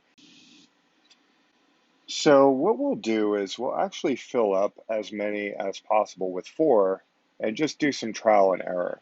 So there's 20 total people, but each booth potentially holds 4 as a maximum. So let's fill this one up with 4. Let's imagine these are people. So that accounts for 4 out of the 20. Let's fill this up with 4. That would account for 8 out of the 20. And let's fill this up with 4.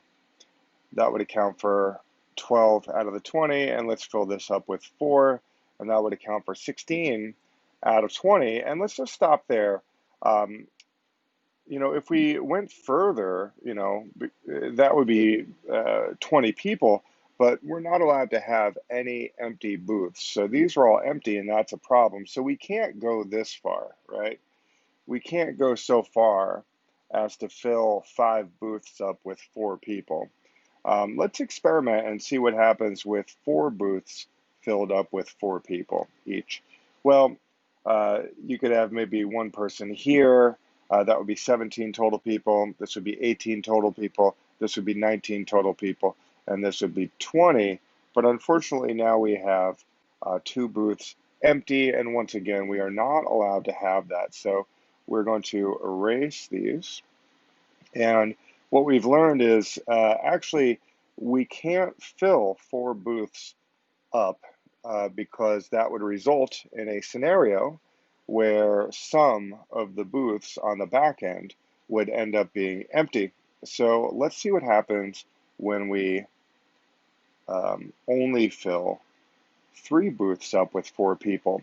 Well, that would be 12 total people once again. So let's see if this is a possibility. Maybe we'll put one person here. That would be 13 out of the 20, 14 out of the 20, 15, 16, 17, 18, and 19. And maybe you could put the last person here, and that's fine. So we've now satisfied the requirements they described. We've filled up as many booths as possible while also avoiding empty booths. Every booth has somebody in it. Okay, so there's 20 total people as well. So the maximum number of booths that you could fill would be 3 booths, and that is why J is the answer. With problem 47, it's likely the case that it's the symbolism that's confusing. So let's temporarily disregard the symbolism and focus on what most of you probably just know about the probability of independent events, just in general. For example, if the probability of it raining outside is 1/2, and the probability that you will pass your test in school is 3/4, what's the probability of both of these things happening together? In other words, what's the probability of this happening and this happening?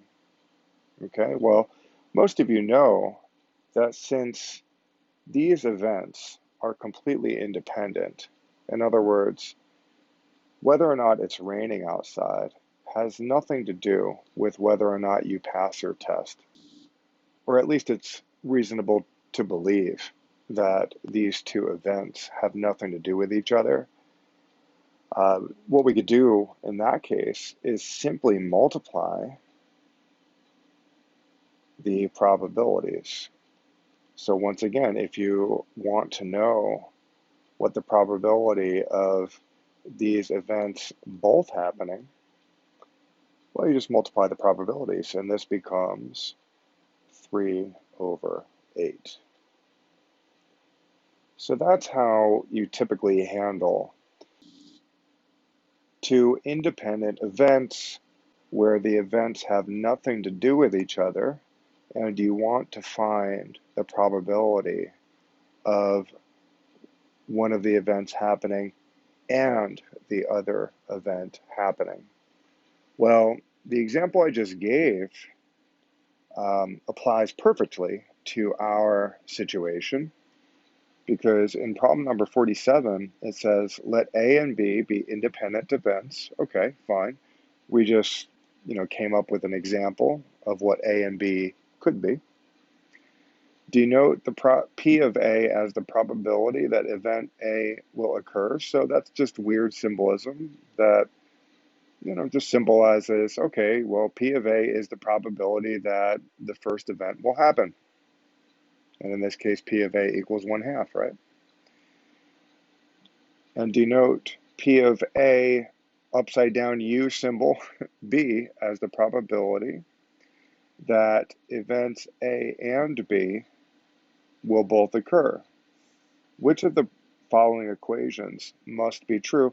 Well, hopefully by now it's clear that that would be answer choice D, because answer choice D says the probability of A and B happening, the probability that events A and B will both occur, well, that's going to be the probability of the first event times the probability of the second event.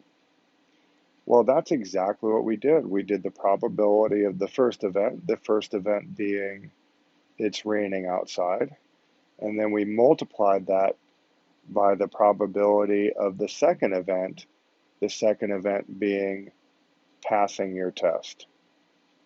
So I think the way around this weird symbolism stuff is to just think in a concrete example, bring the problem down to earth, um, bring the problem back to something that is at least somewhat familiar to you, and ask yourself what would happen in that situation, and then answer choice D, at least as it pertains to this problem. Answer choice D should sort of stand out as the answer. Okay, so problem number 48 certainly requires knowledge of trigonometry, so let's just get this out of the way. We definitely want to remember SOHCAHTOA. And for many of you at home, you're familiar with that. This is, for those of you not familiar with it, this is an easily memorizable word that helps students remember what the sine of an angle is, what the cosine of an angle is, and what the tangent of an angle is. And it's the case that this S represents sine, C represents cosine, and T represents tangent. And what this first part of the word is saying is that the sine of an angle equals opposite over hypotenuse, and the cosine of an angle equals adjacent over hypotenuse, and the tangent of an angle equals opposite over adjacent. Now, another thing you need to remember if you're dealing with trigonometry problems that feature the XY coordinate plane is, first of all angles, if you're analyzing various angles, all angles begin from this sort of starting line, and then you go open from there counterclockwise. So if I want to analyze an angle of 90 degrees, I'm going to start here and I'm going to open to 90 degrees. If I want to analyze an angle of 180, well, I'm going to start here, I'm going to go all the way over here. All right, and 360 would be a full revolution, and so on. Okay. Now, occasionally, you're going to have to analyze the sine, cosine, and tangent of angles that open up from here. And that's where these 4 triangles really help, okay? I like to think of it as a bow tie. In fact, I think that it's smart to consider the bow tie. And the truth of the matter is, this is just 4 triangles that are going to help you when you discover, what your cosine, sine, or tangent of any given angle is, because basically you start here, you open, and you're going to land in one of these quadrants, and depending on which quadrant you land in, you need to ask yourself, okay, which one of these triangles am I going to be dealing with? All right, now, without a concrete example, that might be annoyingly vague, so what I'm going to do is just dive right into this problem. According to the problem, we have an angle theta that opens all the way up and around and it lands here. So we are going to be dealing with a triangle that is in the fourth quadrant. So it goes all the way around and it lands there. And we call that angle theta. Now don't be thrown off by that Greek letter theta. It's really just a variable that mathematicians like to use to symbolize an angle measure that we just don't really know yet. Numerically, it's very similar to x in algebra problems, only it's like x for angles, essentially, angle measures. So according to the problem, we open, a huge angle, and then we land somewhere in the fourth quadrant, and that's going to correspond with this triangle right here. Okay, so we have this triangle right here. They also give us some information that says, oh, by the way, this point right here is 4, -3. Now, what does that tell us? That tells us that with regards to this triangle that I just shaded, we go 4 units over and 3 units down. One way or the other, it's this triangle of all 4 triangles in the bow tie. It's this triangle that is sort of the MVP of this problem because we opened all the way up and went here. Okay, so that's something to take into account. And from here, what I'm going to do is I'm going to analyze this MVP triangle separately because that's going to be really helpful. Okay, so we're going to blow it up a little bit and we're going to analyze it. Now, we already know that the leg length over here is most definitely 4 units. And we also know that this is -3 units. It's 3 units downward, as it were. Okay, and then there's a hypotenuse that we don't quite know yet. And also, I will shade it because I want to make it look like the original triangle. So we're going to shade it. So make no mistake about it. All I did was take this triangle and kind of blow it up so that we could analyze it a little bit more closely and really see what's happening here. Okay. Now, when they ask for the cosine of this huge angle, all you have to do is take a look at the triangle that corresponds with that big angle, right? Find the triangle that corresponds with it, and then analyze that triangle. Now, the angle within the triangle that we're going to be focusing on is this one right here. It's this angle right here. So to be clear, whenever you're analyzing any of these triangles, you're always going to be focusing on the angle here, the angle here, the angle here, the angle here. So in other words, maybe they start by giving you some big whopping angle that lands somewhere. Then you take a look at what triangle it corresponds with, and then you focus on this little angle in here that's close to the origin. Okay? So these are things that are important to understand when you're tackling trigonometry problems. Okay, so we would have our answer if we could just find the cosine of this angle, actually. That's the beauty of this method, is that, yeah, it's like the cosine of theta, but really what you could do is analyze the MVP triangle and do the cosine of this angle here. Okay, so the cosine of this angle is definitely going to be adjacent over hypotenuse, right? Because cosine, which is mentioned here with the CAH, is adjacent over hypotenuse. Remember, this has to do with sine, this has to do with tangent. So we're focusing on this one. So we are looking for the adjacent over the hypotenuse, and then we're done. That's going to give us the answer. Well, we have the adjacent to this angle. It's 4. It's the adjacent side is the side that's right next door to the angle. We already have that, so it's 4. And it's a positive 4. Notice how it's a positive 4 because it goes positively horizontally to the right. If it was over here in one of these triangles, the adjacent would be negative, right? But in this triangle down here, the adjacent goes positively to the right direction, as denoted by this positive x coordinate of 4 from this point right here. But notice how we need the hypotenuse here. We need this hypotenuse, and we don't have that yet, but the good news is we could use the Pythagorean theorem, or we could realize that this is a 3, 4, 5 triangle. Okay, this is a 3, 4, 5 triangle. Now let's use the Pythagorean theorem just in case some of y'all are not familiar with the 3, 4, 5 triangle. Pythagorean theorem says that one leg squared plus the other leg squared equals the hypotenuse squared. Well, in this case, we have something squared plus something else squared equals the hypotenuse squared. And the first leg is, we'll just call it 4, it doesn't really matter. This one would be -3, and then we would end up with 16 plus 9 equals c squared, and that's 25 equals c squared, and therefore 5 equals c. Okay. Now, you could, take the square root of both sides and say, oh, it should be plus minus 5.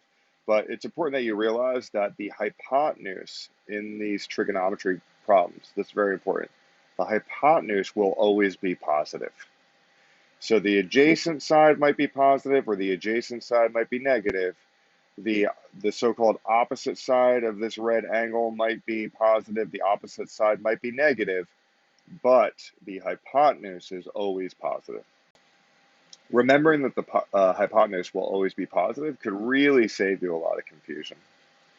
So it's not plus minus 5, it's just the positive 5. C equals positive 5 here. Okay? So this is 5. All right, so that's 5. And therefore, 5 is down here as well. Okay? And that's the answer. That's the answer to problem number 48. Quick recap, they open theta all the way around. We figured out that the triangle that corresponds with our situation is this triangle in the bow tie. It's this triangle. We knew that this triangle had an adjacent side of 4 and an opposite side of -3. They were asking about the cosine, so we knew that we had to look at this reference angle right here, this reference angle right here. We had to analyze the triangle. We had to remember that cosine is adjacent over hypotenuse. And then we just went through the motions. We're like, okay, well, what's the adjacent? It's 4, positive 4. What's the hypotenuse? Well, okay, Pythagorean theorem, blah, blah, blah, blah. And then we have 5. So clearly the answer is 4 over 5. And that's how you do problem number 48. Roman numeral 1 in problem number 49 describes the square root of -x squared. Now, it's the case that you should take care of what's underneath the square root symbol first, and -x squared turns out to just be x squared. And that would result in the square root of x squared, and these would then cancel, and as a result of that, we would have x as the final expression. Roman numeral 2 features the absolute value of -x. Now, anytime you have a negative inside absolute value, it is such that the absolute value would change the sign of the negative, so we end up with x there. So far, Roman numeral 1 and Roman numeral 2 would be equal to each other. Roman numeral 3, we have a negative absolute value of x. Well, we know that whatever the absolute value of x is, that's going to turn out positive. But you have a negative on the outside, so you would end up with negative positive x. And negative positive x is just another way of saying negative x. So that is not equal to the top two. We have x for Roman numeral 1, we have x for Roman numeral 2, we have negative x for Roman numeral 3, so therefore that's out, and only Roman numeral 1 and 2 are correct, and that would be A. So for problem number 50, the final question is, which of the following statements is not justifiable from the given information? So this is a question where you're going to want to really just investigate each answer choice and take it from there. Okay. Now, let me just sort of recreate this real quick. A, B, C, F, D, and E. Okay, and we know that that's a 90-degree angle.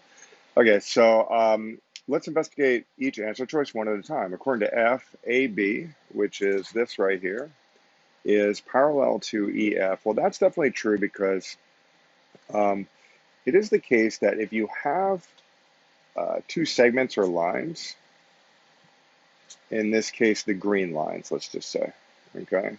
If you have two green segments or lines that are both perpendicular to the same third segment that's in between them, then the green lines or segments will be parallel. Okay, so that's important to understand. So that is worth memorizing for sure. It is somewhat intuitive, but that is an actual theorem. Okay, so that's that one. Looking at answer choice G, DE is perpendicular to BE. So let's take a look at that. DE is perpendicular to BE. Well, absolutely, because there's this 90-degree angle here, right? So this DE is totally perpendicular to BE. So answer choice G is true. Angle ACB, which is right here, is congruent to FCE. FCE. Yes, because of vertical angles, so these angles are across from each other, which makes them vertical angles, which makes them congruent, which makes them of equal measure. Answer choice J, BAC is similar to EFC. Let's see. BAC is similar to EFC.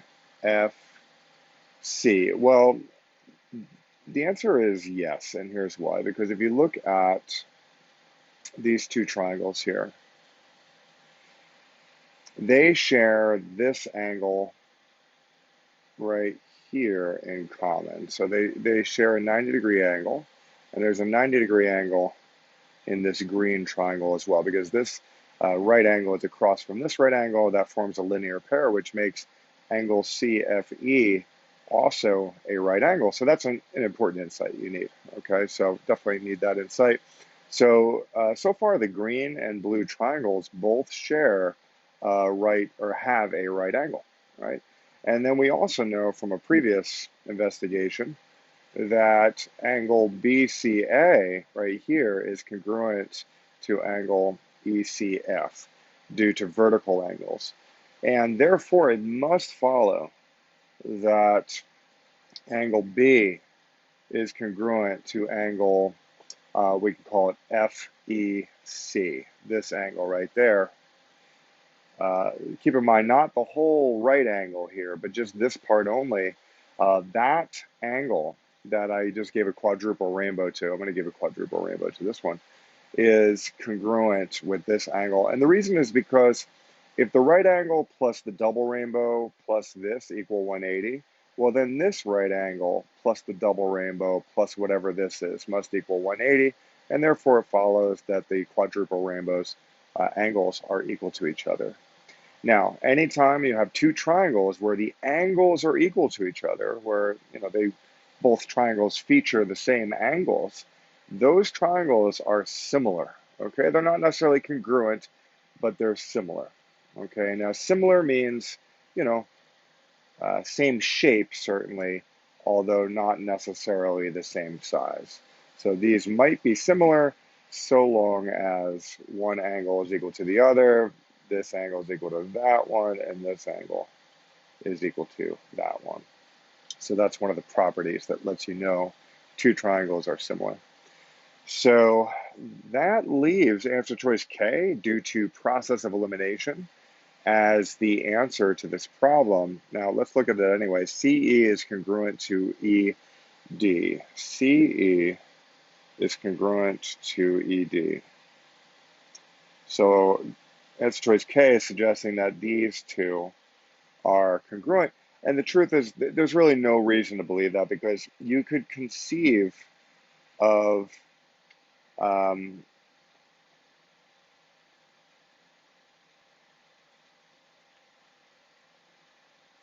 this situation.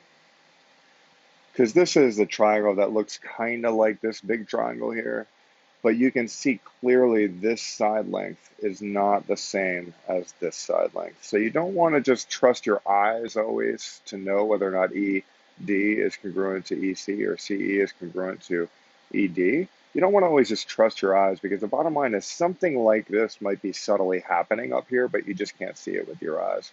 Where, yeah, there's a 90-degree up here, there's a 90-degree down here, but these side lengths are not equal to each other. So that's problem number 50. Okay, so problem number 51 is a deceptively easy perimeter problem. I'm going to give you the labels according to what they said. Okay. Now, bottom line is, let's color code things such that everything that represents like a horizontal line has red, and everything that has a vertical segment or line has a green. And let's just take a look right now that if you were to sort of divide this up into like its component parts, isn't it true that this part would be 2? And isn't it true that this part would be 1?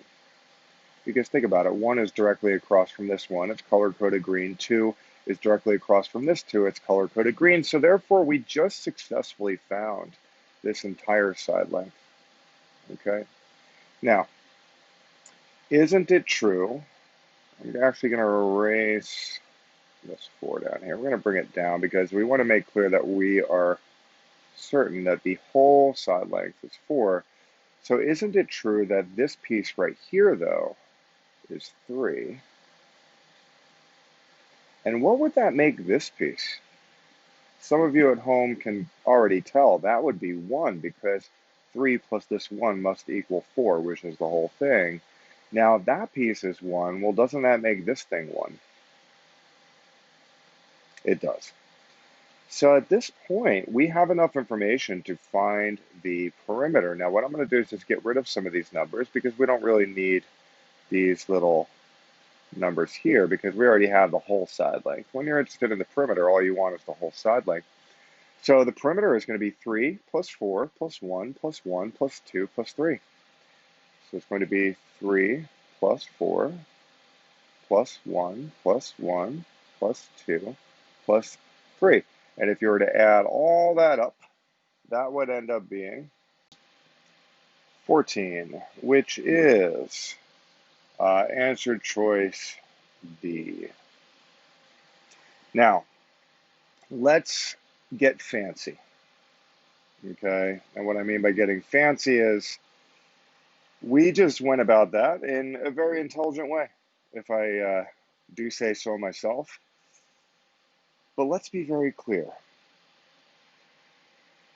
Since the red of the horizontal segment here ends up equaling the total red horizontal segments up here, and since the green vertical segments all add up to these green vertical segments, the moment you found this whole green segment of 3, and the moment you found this whole green segment of 4, means that the perimeter will be 2 times 3, because it's this green segment, which is 3, plus this green stuff, which is 3. So it's going to be 2 times 3 plus 2 times 4 for the exact same reason, because this whole red is 4, and this red plus this red reflects this situation down below, which is 4.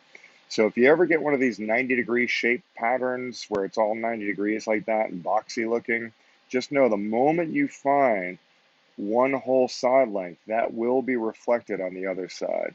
The moment you find a whole base or ceiling, that will be reflected on the other side.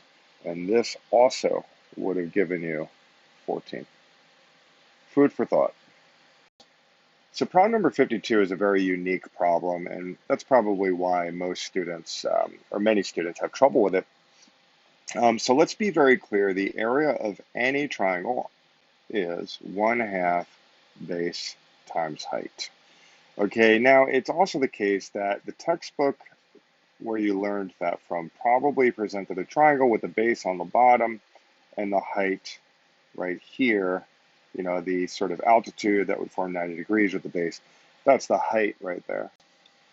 But it's important to also remember that the triangle could be sort of turned around so that it looks like this. And maybe the height might be represented as this yellow line here, right? And the base would be the side length right here. So it's conceivable that you could do that, and you know, it wouldn't change the area. It wouldn't even change the area formula. I mean, you could still do okay, you know, 1/2 base times height, and then you'd have the area of this triangle. Okay, so it's good to be mentally flexible when it comes to this base and height situation. Now, as far as the problem itself, they give us the XY coordinate plane, of course. They have B, they have C, and they have A over here. And they also give us points. So the coordinates for B are apparently 0, 6. The coordinates for A are 8, 2. And the coordinates for C are, let's see, negative 3, 2. And we have a triangle.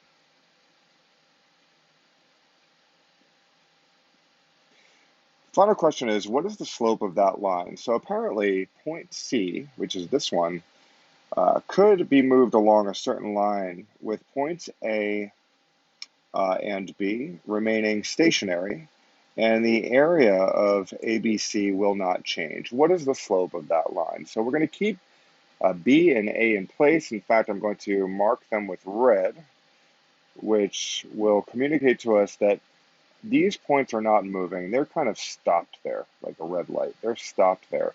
But this point C is flexible, and apparently there's a line that we could take it through. You know, we don't really know which direction, but there's a line that we could take it through such that no matter where on the line C ends up, the area of this green triangle won't change. That's what they're saying. So the fundamental insight you need to know is that we could, if we wanted to, think of this side as the base. Okay, this side is the base, and the height is the distance from this base, which by the way could be extended here. The height is the distance from C, point C, to that base in such a way that would form 90 degrees.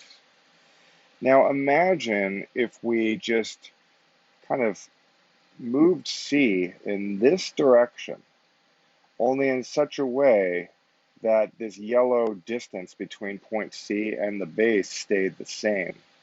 So you can imagine maybe moving C here with this 90-degree base, and then C would end up being right there. And in that case, the triangle would be like that.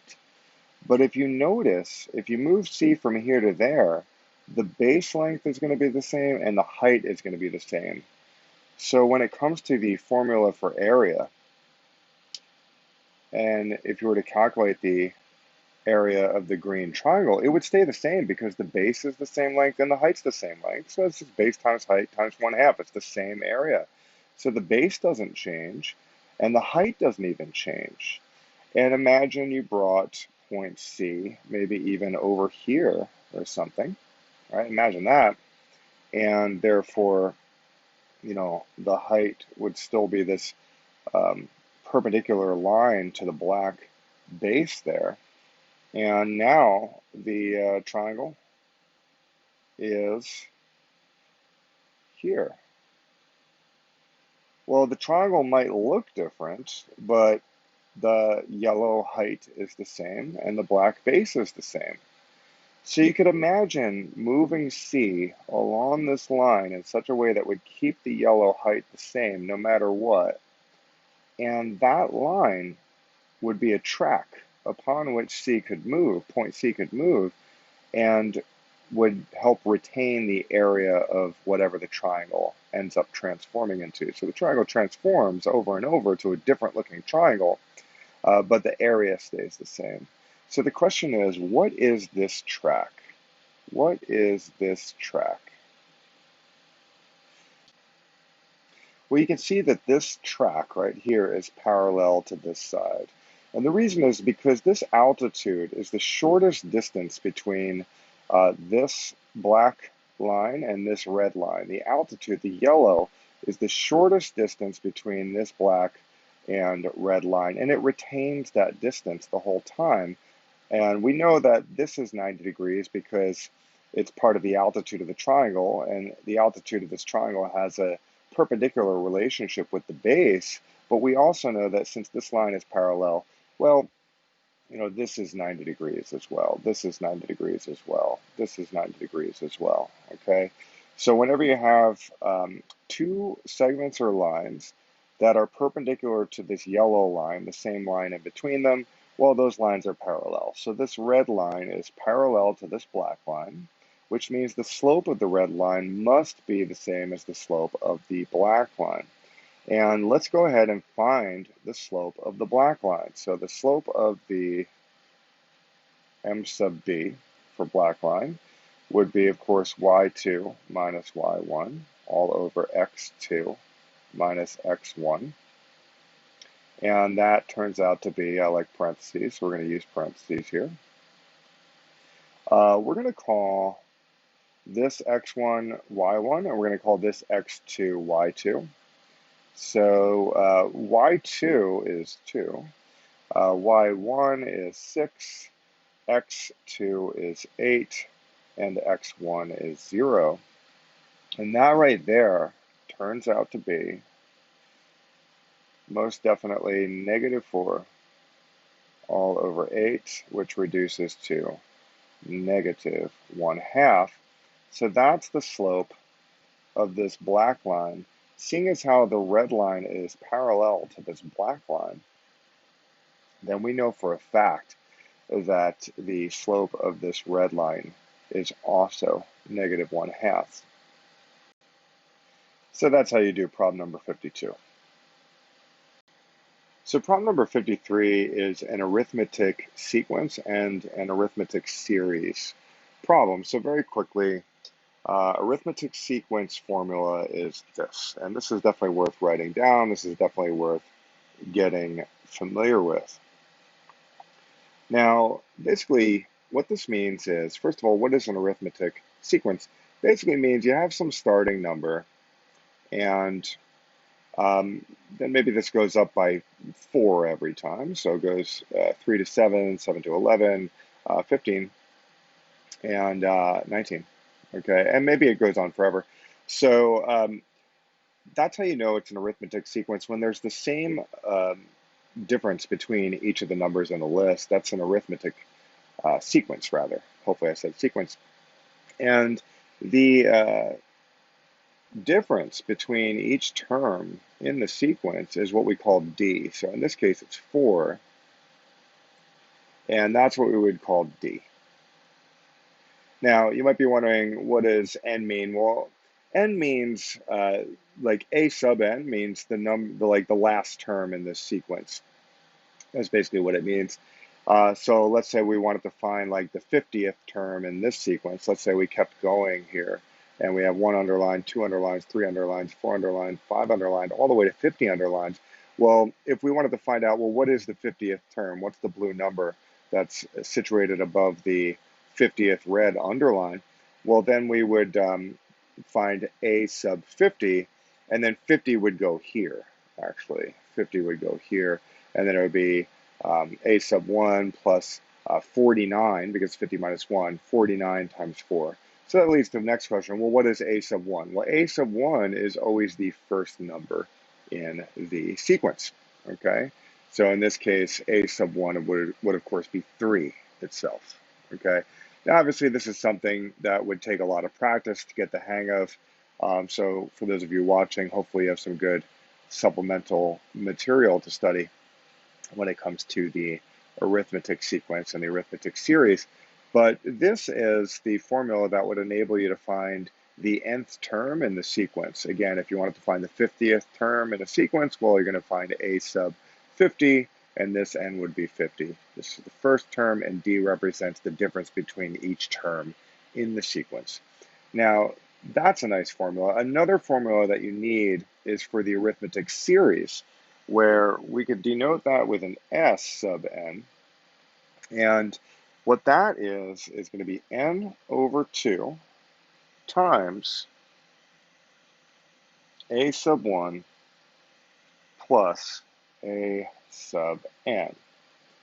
Now, what is a series in the first place? Well, as you may recall, before we just worked with a sequence that had 3 as a number, and then it really just kept going, where it was 3, and then it was 7, and then it was 11, and then it was, I believe that was 15, yeah, and then 19.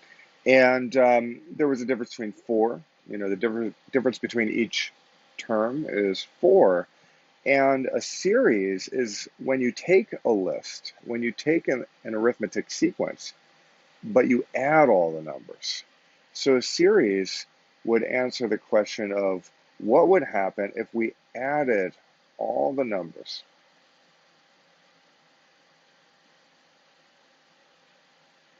Up to a certain, up to a certain point. So if n was 50, then s sub 50 would help you figure out, well, what's the sum of all the numbers in the sequence all the way up to the 50th term? Okay, so that is the formula for an arithmetic series. Okay, so a sequence is the list of numbers where the difference between each term is the same, and a series is the sum of all the numbers in an arithmetic sequence up to a certain number. Okay, so hopefully that makes sense to you guys. Now, with regards to this particular problem, the reason, of course, I'm going over this is because this problem is a problem that features both of these formulas, and you're going to see why in a moment. Now, apparently, on this person's first day, he made 24 calls, so I'm actually going to write that right now. Okay, and we're going to have these sort of underlines representing each day. And his goal is to make 5 more calls on each successive day than he made the day before. So, for example, on the next day, he's going to make 5 more calls, which is going to put him at 29. And then after that, it's going to be 5 more calls, which is going to put him at 34. 5 more calls after that puts him at 39, and so on. Okay? Now, as we can see, we can clearly see the difference between each of these numbers is 5, right? It's plus 5. Plus 5, plus 5. So we are most definitely dealing with an arithmetic sequence in this case. So let's see, if Marshall met but did not exceed his goal, how many calls had he made in all after spending exactly 20 days? So basically what we want to do is we want to add all of these numbers up to 20. To the 20th term. So you can imagine there's 20 of these blue underlines, and we want to add all the red numbers up, and that's the answer.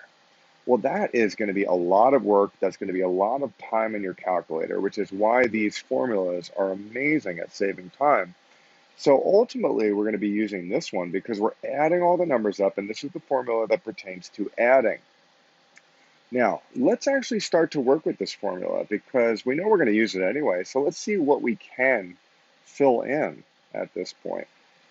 So, for example, we know that it's going to be S sub 20 because there's 20 terms, 20 days, right? There's 20 days that we're taking into account, and we're adding the calls he made on each of those 20 days. So there's 20 days going by. And we know that n right here is also going to be 20. So we're going to write 20 over 2. By the way, we also know the first term. The first term, a sub 1 is the first term, right, which goes right here. Well, we know what a sub 1 is. It's 24. That's the first term. So we're just going to put that there. And then it's going to be plus the last term in the sequence, a sub 20, the last term in the sequence. Now, we do not know that, so I'm going to write a sub 20 because we don't know that. In fact, I'm going to write it in blue to really draw attention to it because that's the thing that we need to find in order to figure out what the answer is. I mean, this is the answer, but we need a sub 20. So the question is, oh, well, how am I going to get a sub 20? Well, guess what? That's where this thing comes in, okay? That's where the sequence formula comes in.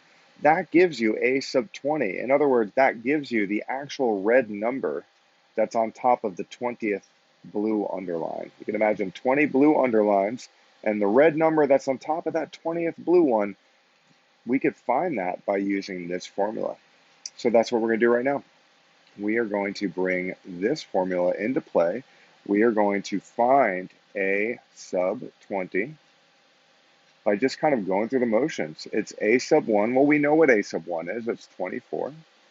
Plus n minus 2. That's going to be 20 minus, n minus 1, rather. That's going to be 20 minus 1 times d. Well, what's d? D is the difference between each term, so that's going to be 5. Now, I'm going to save room on the whiteboard by just kind of doing these calculations somewhat with you right now. 20 minus 1 is 19. So this is going to be 24 plus 19 times 5. PEMDAS would have us multiply 19 times 5 first, and that is 95. And it's going to be 95 plus 24, which is 119. So a sub 20 turns out to be 119, which means I could replace this a sub 20 with 119. So on the next line underneath, we're going to do a little bit of calculating. So 20 over 2 is just 10. And it's going to be 10 times 24 plus 119. PEMDAS says that we should add the parentheses first. So 24 plus 119 is 143. So we will bring this down one more time. So it's really going to be 10 times 143.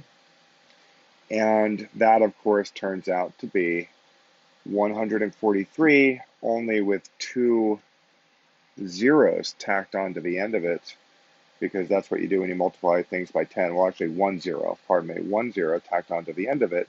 So this would be 1430, also known as 1430.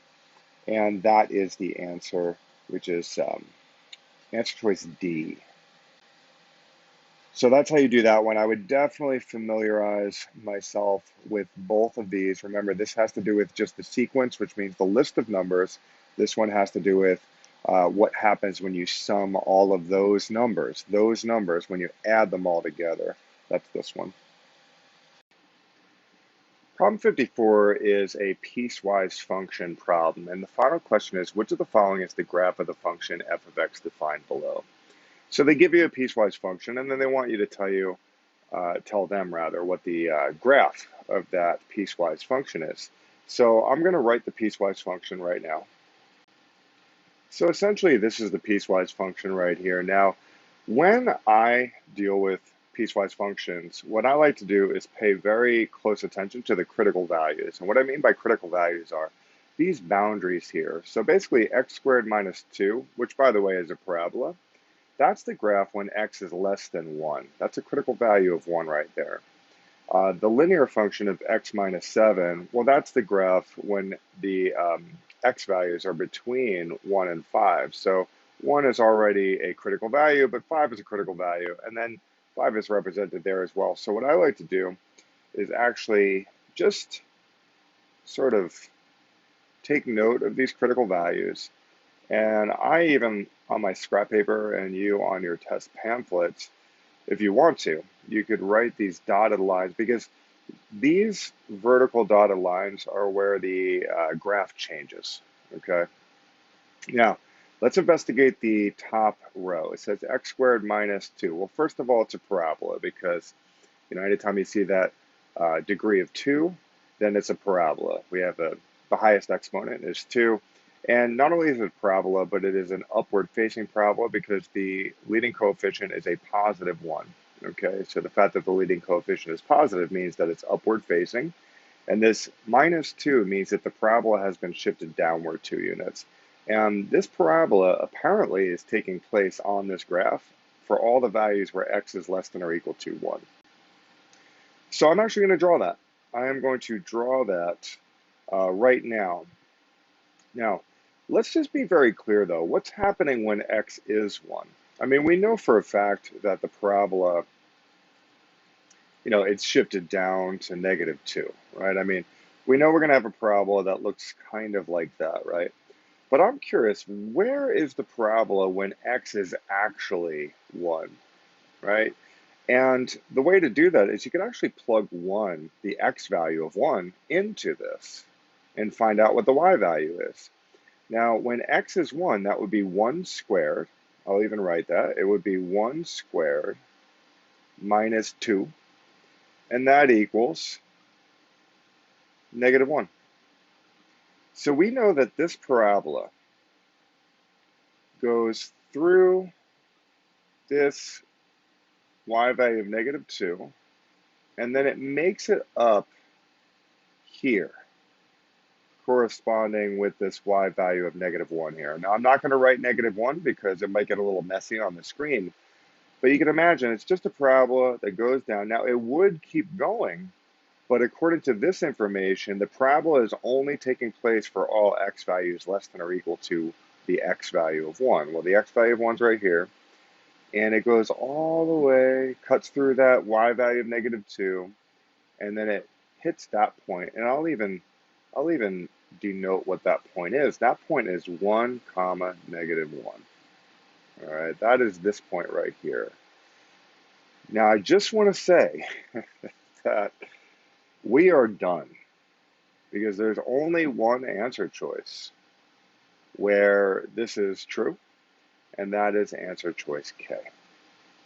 Okay, there's only one answer choice where this parabola is represented, and that is answer choice K. Now, answer choice J looks kind of close, but notice how the end point, the right-hand end point to the parabola in answer choice J, well, that lands at the point 1 comma 0. That's not what we want. We want the right-hand end point of this parabola to land at 1 comma negative 1. Now, some of you might be wondering, it's like, okay, great, we just saved ourselves time, but how would I graph the rest of this thing in case I had to? Well, the bottom line is what you would do is you would notice that the second row is a linear equation with a positive slope of 1 over 1. Okay, so don't forget that there's a positive slope of 1 over 1, and it's got a y-intercept of negative 7. So that means that it would, under normal circumstances, if it wasn't a piecewise function, under normal circumstances, it would definitely be a line that goes through, negative 7, and it would go up like that. But this line is only taking place between the x values of 1 and 5. So yeah, hypothetically or theoretically, it would cut through that, but it only would actually start here and then go up. So that line would look something like this. Now let's be very clear. It's x is greater than 1 and less than 5. So that means as it pertains to the partition, you'd have this open circle and an open circle there because this line is between these values, but it doesn't actually hit these values. And the way to communicate that is to have that open circle there, okay? Now, as far as this one, the third line goes, I would say the best way to rewrite that is to flip it around. That's my little curly Q arrow. So it's negative x plus 4 because this is annoying looking. We're going to want to flip that around so it looks a little bit more like what we're used to. That's a negative 1 over 1 slope times x plus a y-intercept of 4, so it's a negative slope. So that means it would start up here somewhere. It would go down, right? But it wouldn't start until x is greater than 5. So it would start here hypothetically, but it goes down, down, down, down, down, and then it only starts after the x value of 5, and then it cuts through like that, and it would look something along these lines, where it would be, I'll use yellow, it would be something like that, okay? So that's how you would get a sense, at least, of what the graph looks like comprehensively. But again, notice how all we needed to do was meticulously tend to this first row, and we had our answer. So once again, the answer is K. So the quick way of solving problem number 55 is to just simply be aware of the permutation formula. And the permutation formula is as follows. You have P with an N here, an R here, N factorial all over N minus R factorial. Now I am going to describe what all this means soon, but this is the formula, and it does benefit you to just sort of remember this. There's also a combination formula, which I could talk about in a little while. But this is the permutation formula, and what this basically says is that this is the number of permutations of n objects taken r at a time. So this is the permutation of n objects taken r at a time. So problem number 55 is asking for the expression that would describe this scenario. And then you would just fill in, the cast of characters into the expression. So this would become 15 factorial all over. Looks like it would be 15 minus 5 factorial. Now, some of you might be wondering, well, what the heck is all this? And that is an understandable question. So first of all, let's begin with this symbol right here, this exclamation point symbol. Very quickly, all you need to know is that basically, imagine we had 10 factorial. What that means is anytime you see a number with an exclamation point after it like that, it just means take the number and write it down. And then multiply it by the number that's right underneath. And multiply that by the number that's right underneath. And multiply that by the number that's right underneath, all the way until you get to 1. And then you are finished. Okay, so actually 10 factorial, as you can see, would be a pretty big number because it's 10 times 9 times 8 times 7. Okay, so that's all it means. Now, obviously, another example would be 2 factorial. Well, that's actually a little easier, right? That's going to be 2 times 1, and then you're done. Clearly, that equals 2. I will also mention that, interestingly enough, 0 factorial equals 1. Okay, so that's kind of like the only weird one. All of these other ones are a little bit more straightforward. Now, you might also be wondering, what is a permutation? Well, a permutation is a way to figure out all the different ways that items or people or objects can be ordered. And for example, imagine you had the letters A, B, C, and you want to investigate how many different ways can we order these 3 letters. Well, you might move to a CB, then you might try BCA, and then BAC, and then you might try CBA, and you might try CAB, and that would exhaust the list. But imagine you maybe didn't even want to know what the different orderings were, but you wanted to know how many there would be. Well, this is where the permutation formula would actually come into play. So, for example, you could have seen this situation as how many different ways can we order 3 objects taken 3 at a time. So it's kind of a simple version. You want to take 3 objects taken 3 at a time. Well, that would be 3 factorial, right? Because that goes on top. And then underneath, it would be 3 minus 3 factorial, and therefore it would be 3 factorial all over 0 factorial, which is really simply 3 factorial over 1. Because as I said before, 0 factorial is just 1. So that means I can sort of dismiss this 1, if you think about it, because really every number has a 1 underneath it in the denominator. So this would give me the amount of different orderings of 3 objects taken 3 at a time. So that would be 3 times 2 times 1, and of course that is 6, okay? So that's a quick lesson on permutations. Now, I don't want to get into what a combination is, but I will briefly introduce you to at least the formula for a combination. Now, this is the formula for a permutation. You might get a similar question talking about combinations.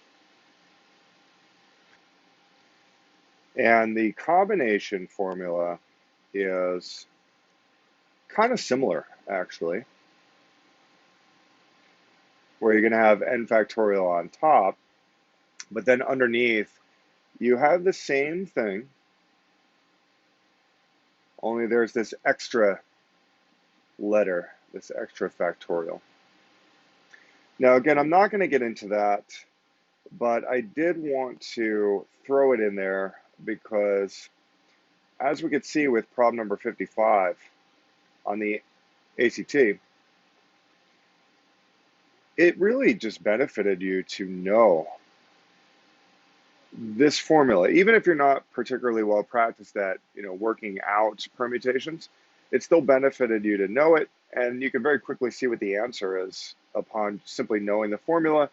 And in the advent that you're going to have a combination problem on the ACT, it's good to know the combination formula. You might have a very similar problem, only instead of a permutation, they're going to say combination, and in which case just know it's the exact same thing, except you have a little bit extra on the bottom. We could put it that way, okay? Where it's this number, so this would be n objects taken r at a time, well, the r would be here.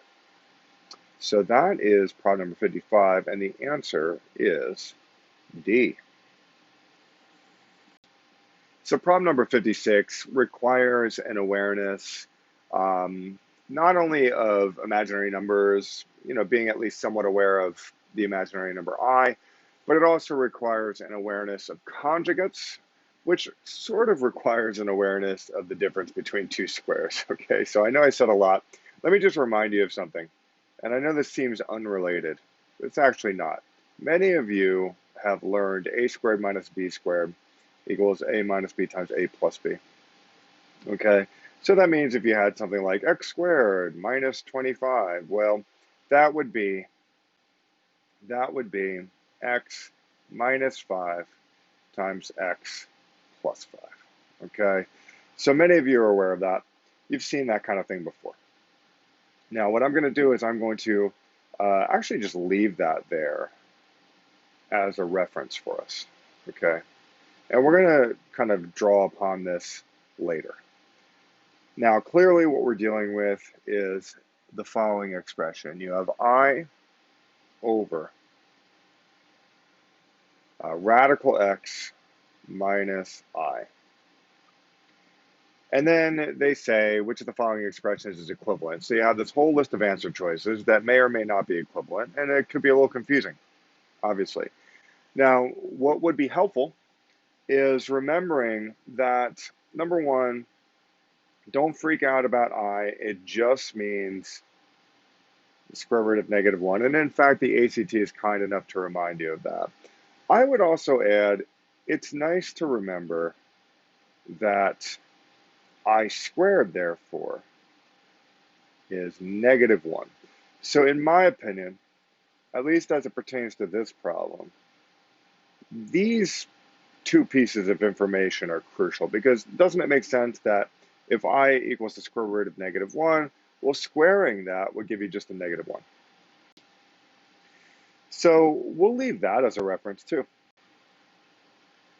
And we brought it up here. So as it pertains to the actual problem, those of you who have at least some experience, um, simplifying rational expressions where you have a radical in the denominator or even an imaginary number in the denominator, you may have learned that mathematicians decided at some point that they do not like that. They don't like it when either a radical is down there or an imaginary number is down there.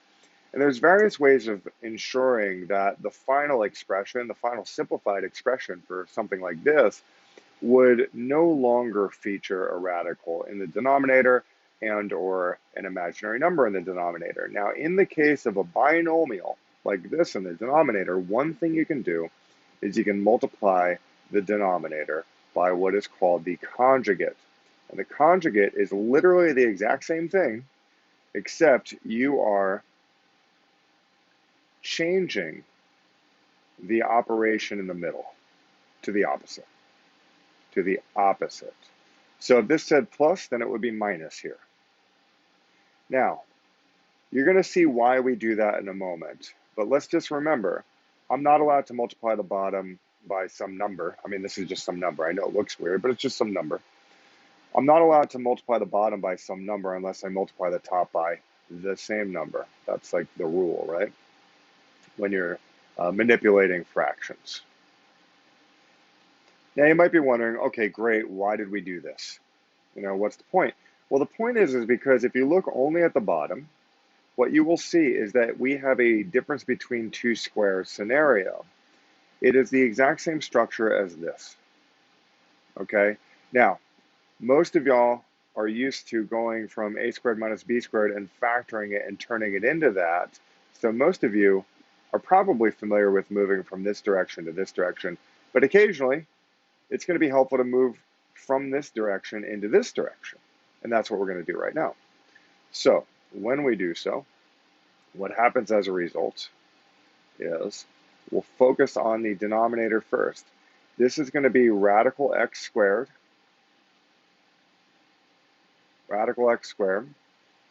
minus I squared. And if you have any doubt about that, just look at what happened here. This became a squared minus b squared. What was a and b? Well, a is the first number, b is the other number. Well, this is the first number squared minus the second number squared. What was the first number? Radical x. What was the second number? I. So there you go. Now we're going to deal with that in a moment. Let's work out the numerator now. So what we'll have on top is just I times this entire quantity, and many of you know you could just distribute it. So it'll be I times the first term plus I times the second term. And that works out to be I times radical x plus I squared. So we're making a lot of headway for sure so far. Let's keep simplifying this situation. Now, do you remember how I told you that I squared equals -1? That insight's going to be really helpful. So on the next line, we still have this I radical x. We're kind of stuck with that. But let's take a look at this one. We have plus I squared. That's plus -1, also known as -1, right? So I radical x plus -1, therefore it's I radical x minus 1. Down here, anytime you square a square root, it cancels the square root out. So the exponent cancels and the square root symbol cancels, not the x, but the square root symbol cancels, leaving us with just x. And then over here we have minus I squared.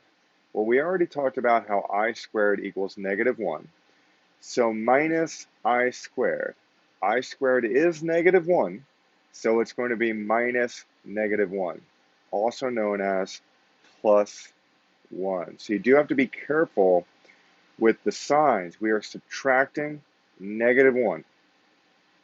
So we're adding 1. And that leads to the answer, which is K. That's the answer. Right there. The answer is K for that one. I'm going to cut to the chase with problem number 57. There's a lot that we could say about vectors, but I want to just give you a quick way of solving something like that, because it's not like the ACT is going to get too deep into vectors. What you have to have is a general idea of what to do. Now, let's just be very clear. Imagine I had a vector that was like this, okay? Now, I just want to make clear that this vector right here that hits the point 2, 1 right there, that would have a vector notation of 2, 1, where the first number tells you how much it's going over, and the second number tells you how much it's going up. Now, another way of writing the exact same information is by using the unit vector notation, which would be to rewrite what I just wrote as 2i plus 1j. Okay, I'll write 1, even though in reality we wouldn't really have to write that 1 because it would just be j. But I just want you to understand that this is one way of talking about the activity of a vector, and this is an equally valid way of talking about the activity of a vector. I do want to note that this vector is placed in such a way that the endpoint is on the origin, but this vector could be represented anywhere in space. It could be represented, for example, here in space. And even if it was represented here, it would still have this same notation, because the notation only really describes like what it's doing from its beginning location. So it's still going over 2 and up 1. Okay, so just because something has the notation of 2, 1, it doesn't mean that it's positioned necessarily on the origin. Okay, now let's say that we wanted to add another vector though to this vector. Okay, well, let's say that that vector that we want to add was 3, 7. Okay, now I'm not going to draw 3, 7 because, in my opinion, with problem number 57, even though they give you a visual, you don't really need the visual. You really just need to know how to add this stuff. Okay, now it's actually pretty easy. I think a lot of you are going to be happy with how easy it is. It's very intuitive, actually. And let's make a mental note that this could also be rewritten as this in the exact same way. Okay. Now, the question is, how do you add these two? Well, super easy. We're just going to set them up right now so that we can add them. And all you have to do is add the first two values, 2 plus 3, and it's going to be comma 1 plus 7. That's all you have to do. And then that ends up becoming 5, 8. Okay? So that's going to result in a vector that goes 5 over and 8 up. Now again, you could think about the visual if you want to, or you could just understand the protocol and understand that that could be rewritten in the following form. That could be rewritten as 5i plus 8j. So that's good to know. So how does that apply to our problem? Well, it applies because they give you two vectors, and they're saying, oh, we're adding CD to AB, right? Well, let's figure out what is the component form, or what is the notation for AB. Well, if you look at AB, which is the larger of the two vectors, you can clearly see that it goes over 9, and it goes up, it looks like it's 6. So if you look closely at the first vector, which is vector AB, it goes over 9 and up 6. And we're going to be adding that to another vector, that goes over 0 and up how many? 1, 2, 3, 4, 5. So guess what? Adding these is going to be a piece of cake. Okay, I'm going to write an equal sign. That's literally going to be 9 plus 0 and 6 plus 5. And that, of course, would be 9 comma 11. And as I said before, you could always just rewrite that as 9i, that's a 9, plus 11j, which is the answer, and that is E.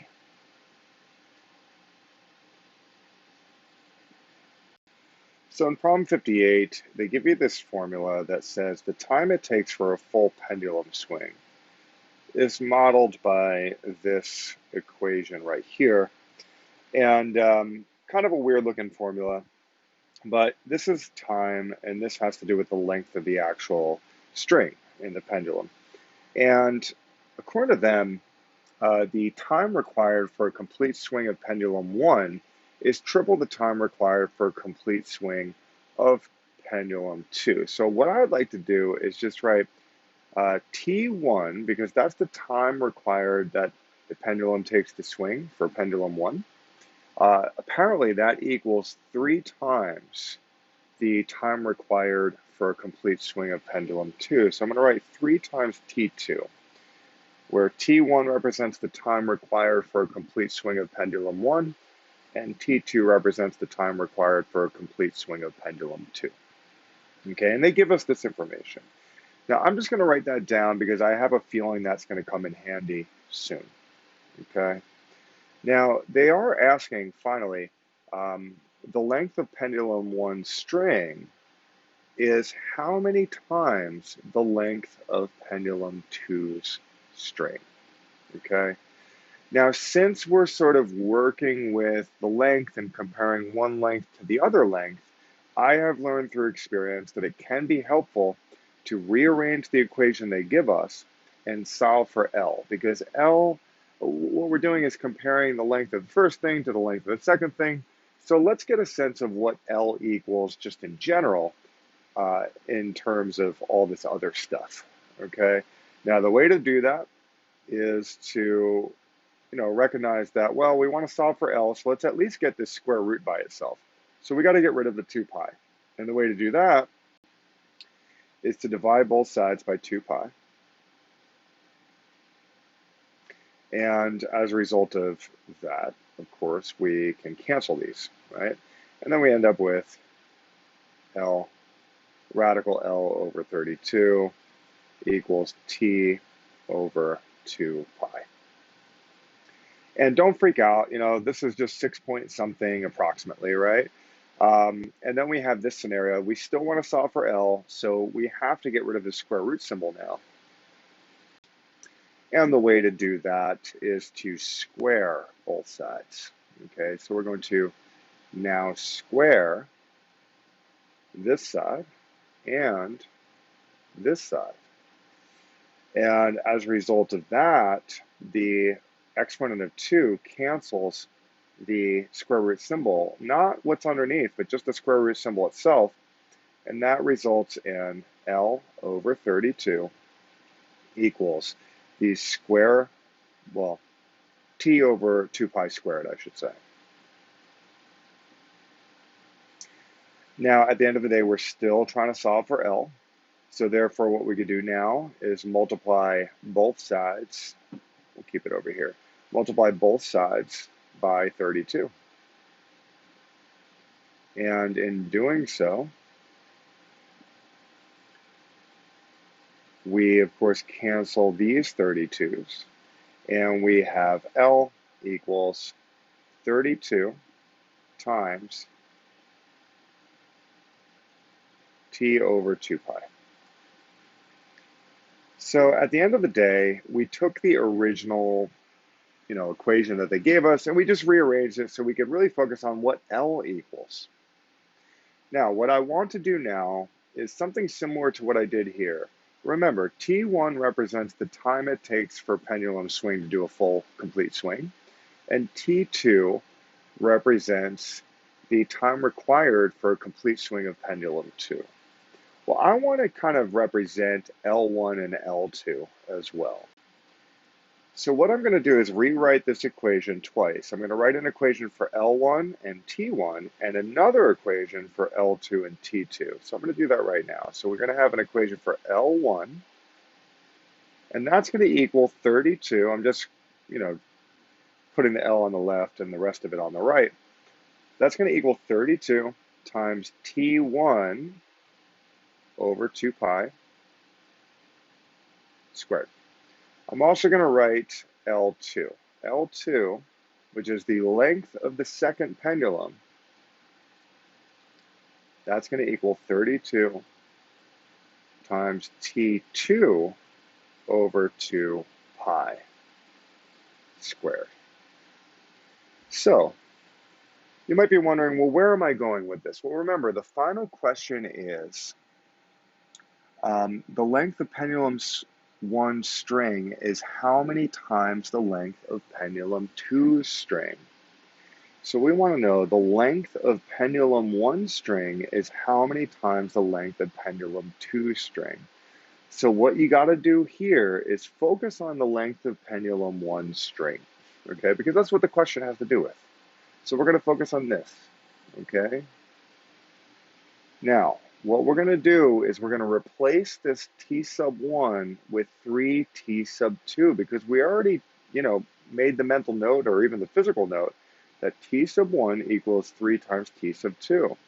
The time required for a full swing of pendulum 1 is 3 times the time required for a full swing of pendulum 2. So what we're going to do is just kind of continue to work with this equation here. So really, it's 32 times 3T2 sub 2 all over 2 pi squared.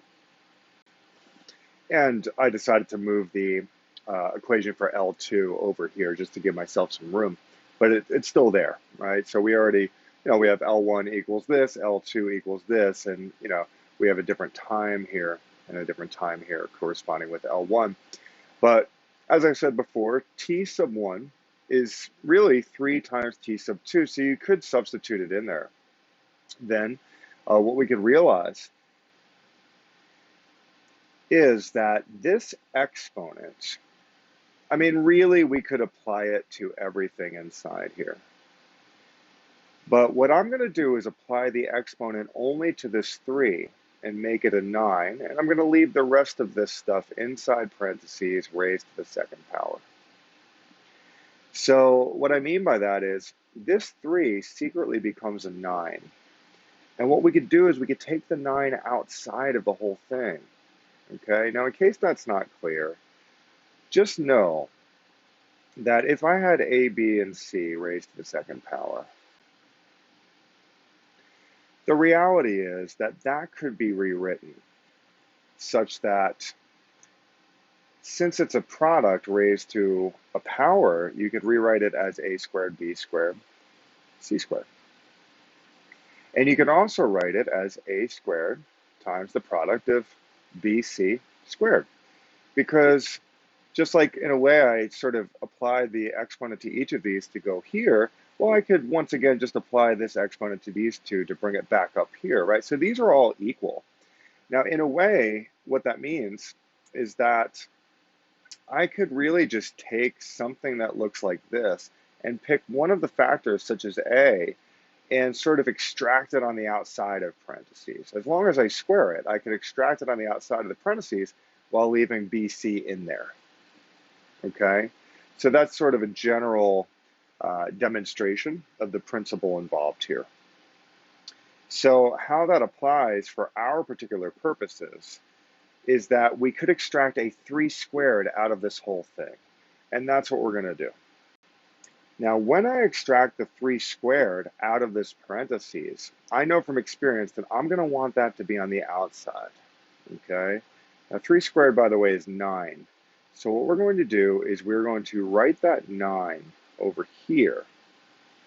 And the rest of everything, I'm going to actually wrap in brackets, and it's going to be 32 times just t sub 2 now, right? Because we took the 3 squared out, squared. Okay, now I used brackets only to just kind of highlight the fact that I extracted the 9 all the way on the outside. And the truth of the matter is, it's just 9 times 32. I mean, I could simplify this if I wanted to. 9 times 32 is, I don't know, 270 plus 18, right? 288 or something. So I could do that, but for the purpose of this problem, I actually don't want to. And here's why. Here's why. Because think about it. This is, this is all L1. What we've just realized is that the length of the first pendulum, of pendulum 1, is 9 times whatever the heck this is. 9 times whatever this is. Well, what is this? This is this, right? This green bracket is literally L2. So you know what? I'm just going to write that.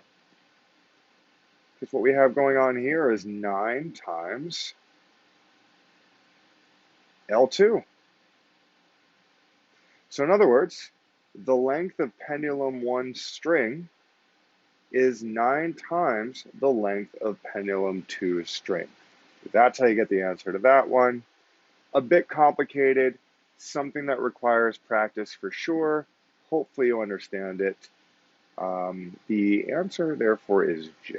The answer is J for this one.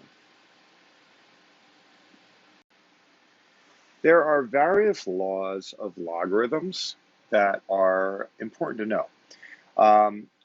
There's a lot to say about logarithms, but I'm only going to talk about something called logarithmic expansion, okay? And what that basically says is, I'm going to provide just a separate example just to illustrate the principle first, okay? So this is not the actual problem, but this is a principle. So if I had log of some product A and B, well, the truth is that I could expand that to log A plus log B. So that's a principle that's very, very useful. In fact, we're going to put that over here. So we're going to remember that, okay? We're going to remember that. Also, it helps to know that if I have log of some number x right there, but it's raised to a power like b, all right, some power called b, well, what I could do is I could bring that exponent of b all the way out front. It's kind of an interesting thing. And rewrite it that way, where it's b times log of just x now, okay?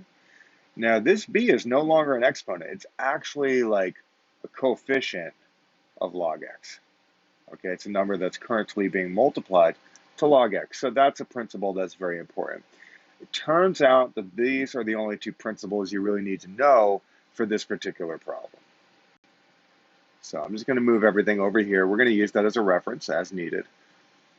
So apparently, they tell us, they're like, oh, log sub ax, log with a base of a, x, well, that equals s.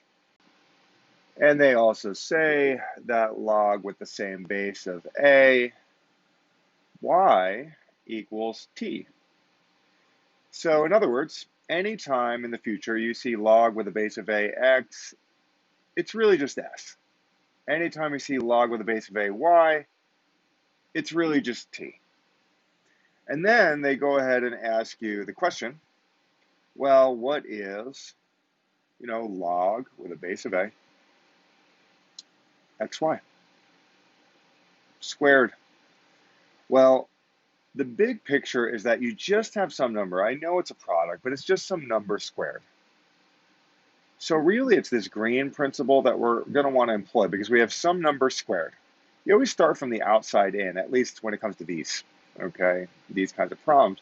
So you're going to apply that principle first. So the first thing we could do is take that exponent of 2 and just stick it out front, okay? And then we have that, okay? Now, let's keep in mind, it is 2 times this entire log of xy. So just to remind myself of that fact, I'm actually going to draw brackets around this, because it's important to remember that it is indeed 2 times the entire log xy. Now, log xy, I understand some of you might be confused, but just know, I mean, it's just a number. It's going to turn out to be some number. I mean, if we knew the variables, then it would just turn out to be a number, so it's going to be 2 times that number. Okay. Now, inside the red brackets, we can clearly see we have log of a product. Well, what do we do when we have log of a product? Well, you split the two logs apart. And to be thorough, let's keep the base here. These principles only apply if the base, by the way, is the same, just so you know. Okay, I should have mentioned that before. Nonetheless, we have a base of a, so everything checks out. It's all the same. So now, on the next line, we're going to apply the top principle here. And therefore, we are indeed dealing with 2 times. Now, I'm going to keep the brackets. It's going to be log with a base of a, x plus log with a base of a, y. Close brackets. Okay? Because remember, this bracket just expands and turns into this, and we still have 2 times this whole thing. Okay? Now, let's be very clear. Log with a base of a, x is s.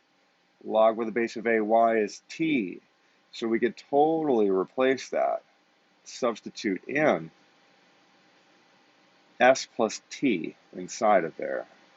S and t with a plus in between them. Okay? Pretty simple, right? Obviously it takes practice, but the concept itself is not too bad. And actually we're done. That is answer choice A. Now it so happens that I used brackets, but they're using parentheses. And that is fine, totally fine. I would be on the lookout, let's say there wasn't 2 times the quantity of s plus t. I would be on the lookout in the answer choices for an answer choice that has 2 distributed, 2s plus 2t, and that would be the answer. But it turns out answer choice A just has it in this form, and that is fine. So the answer is A. So the final question in problem number 60 is, by what percent did her best long jump distance increase from 1990 to 1992? And this is clearly a percent increase problem, and you're going to have some awareness of percentages. Let's get clear that in 1990, this person had, Jennifer, had a best long jump distance, and she also had one in 1991, and she also had one in 1992. And apparently in 1991, her best long jump distance increased by 10%, and then from there it increased by 20%. So most students would probably make the mistake of just adding 10% plus 20%, but that's kind of the classic mistake that you're going to want to avoid. Now, this is a good example of a problem where you might want to bring it down to earth, and if it's a percentage problem, you might want to make your base amount 100, okay? You're allowed to do that as long as they don't actually specify the best long jump distance. So let's say that in 1990 it was 100, and that increased by 10%. So in 1991, you can kind of do that in your head, where 10% of 100 is, 10. So we're going to add 10 to 100, giving us 110. But then from there, it increased by 20%. So let's figure that out. If we want to know what 110 is increased by 20%, well, in reality, it's 110 plus 20% of 110. Okay, now you may have noticed I represented the percentage as a decimal. Often, well, really always, I would say, when you're doing calculations. Well, let's say almost always. You're going to want to use a decimal instead of an actual percentage.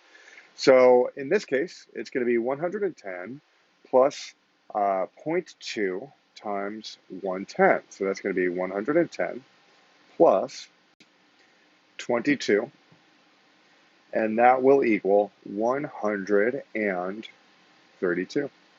So sort of wrap that in green. That's going to go right there. So again, the final question is, by what percent did her best long jump distance increase from 1990 to 1992?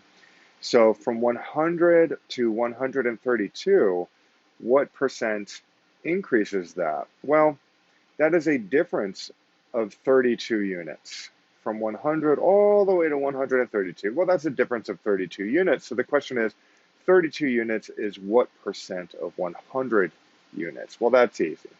32 units is 32% of 100. And in case you needed to sort of see that in a sentence form, the question was 32 is what percent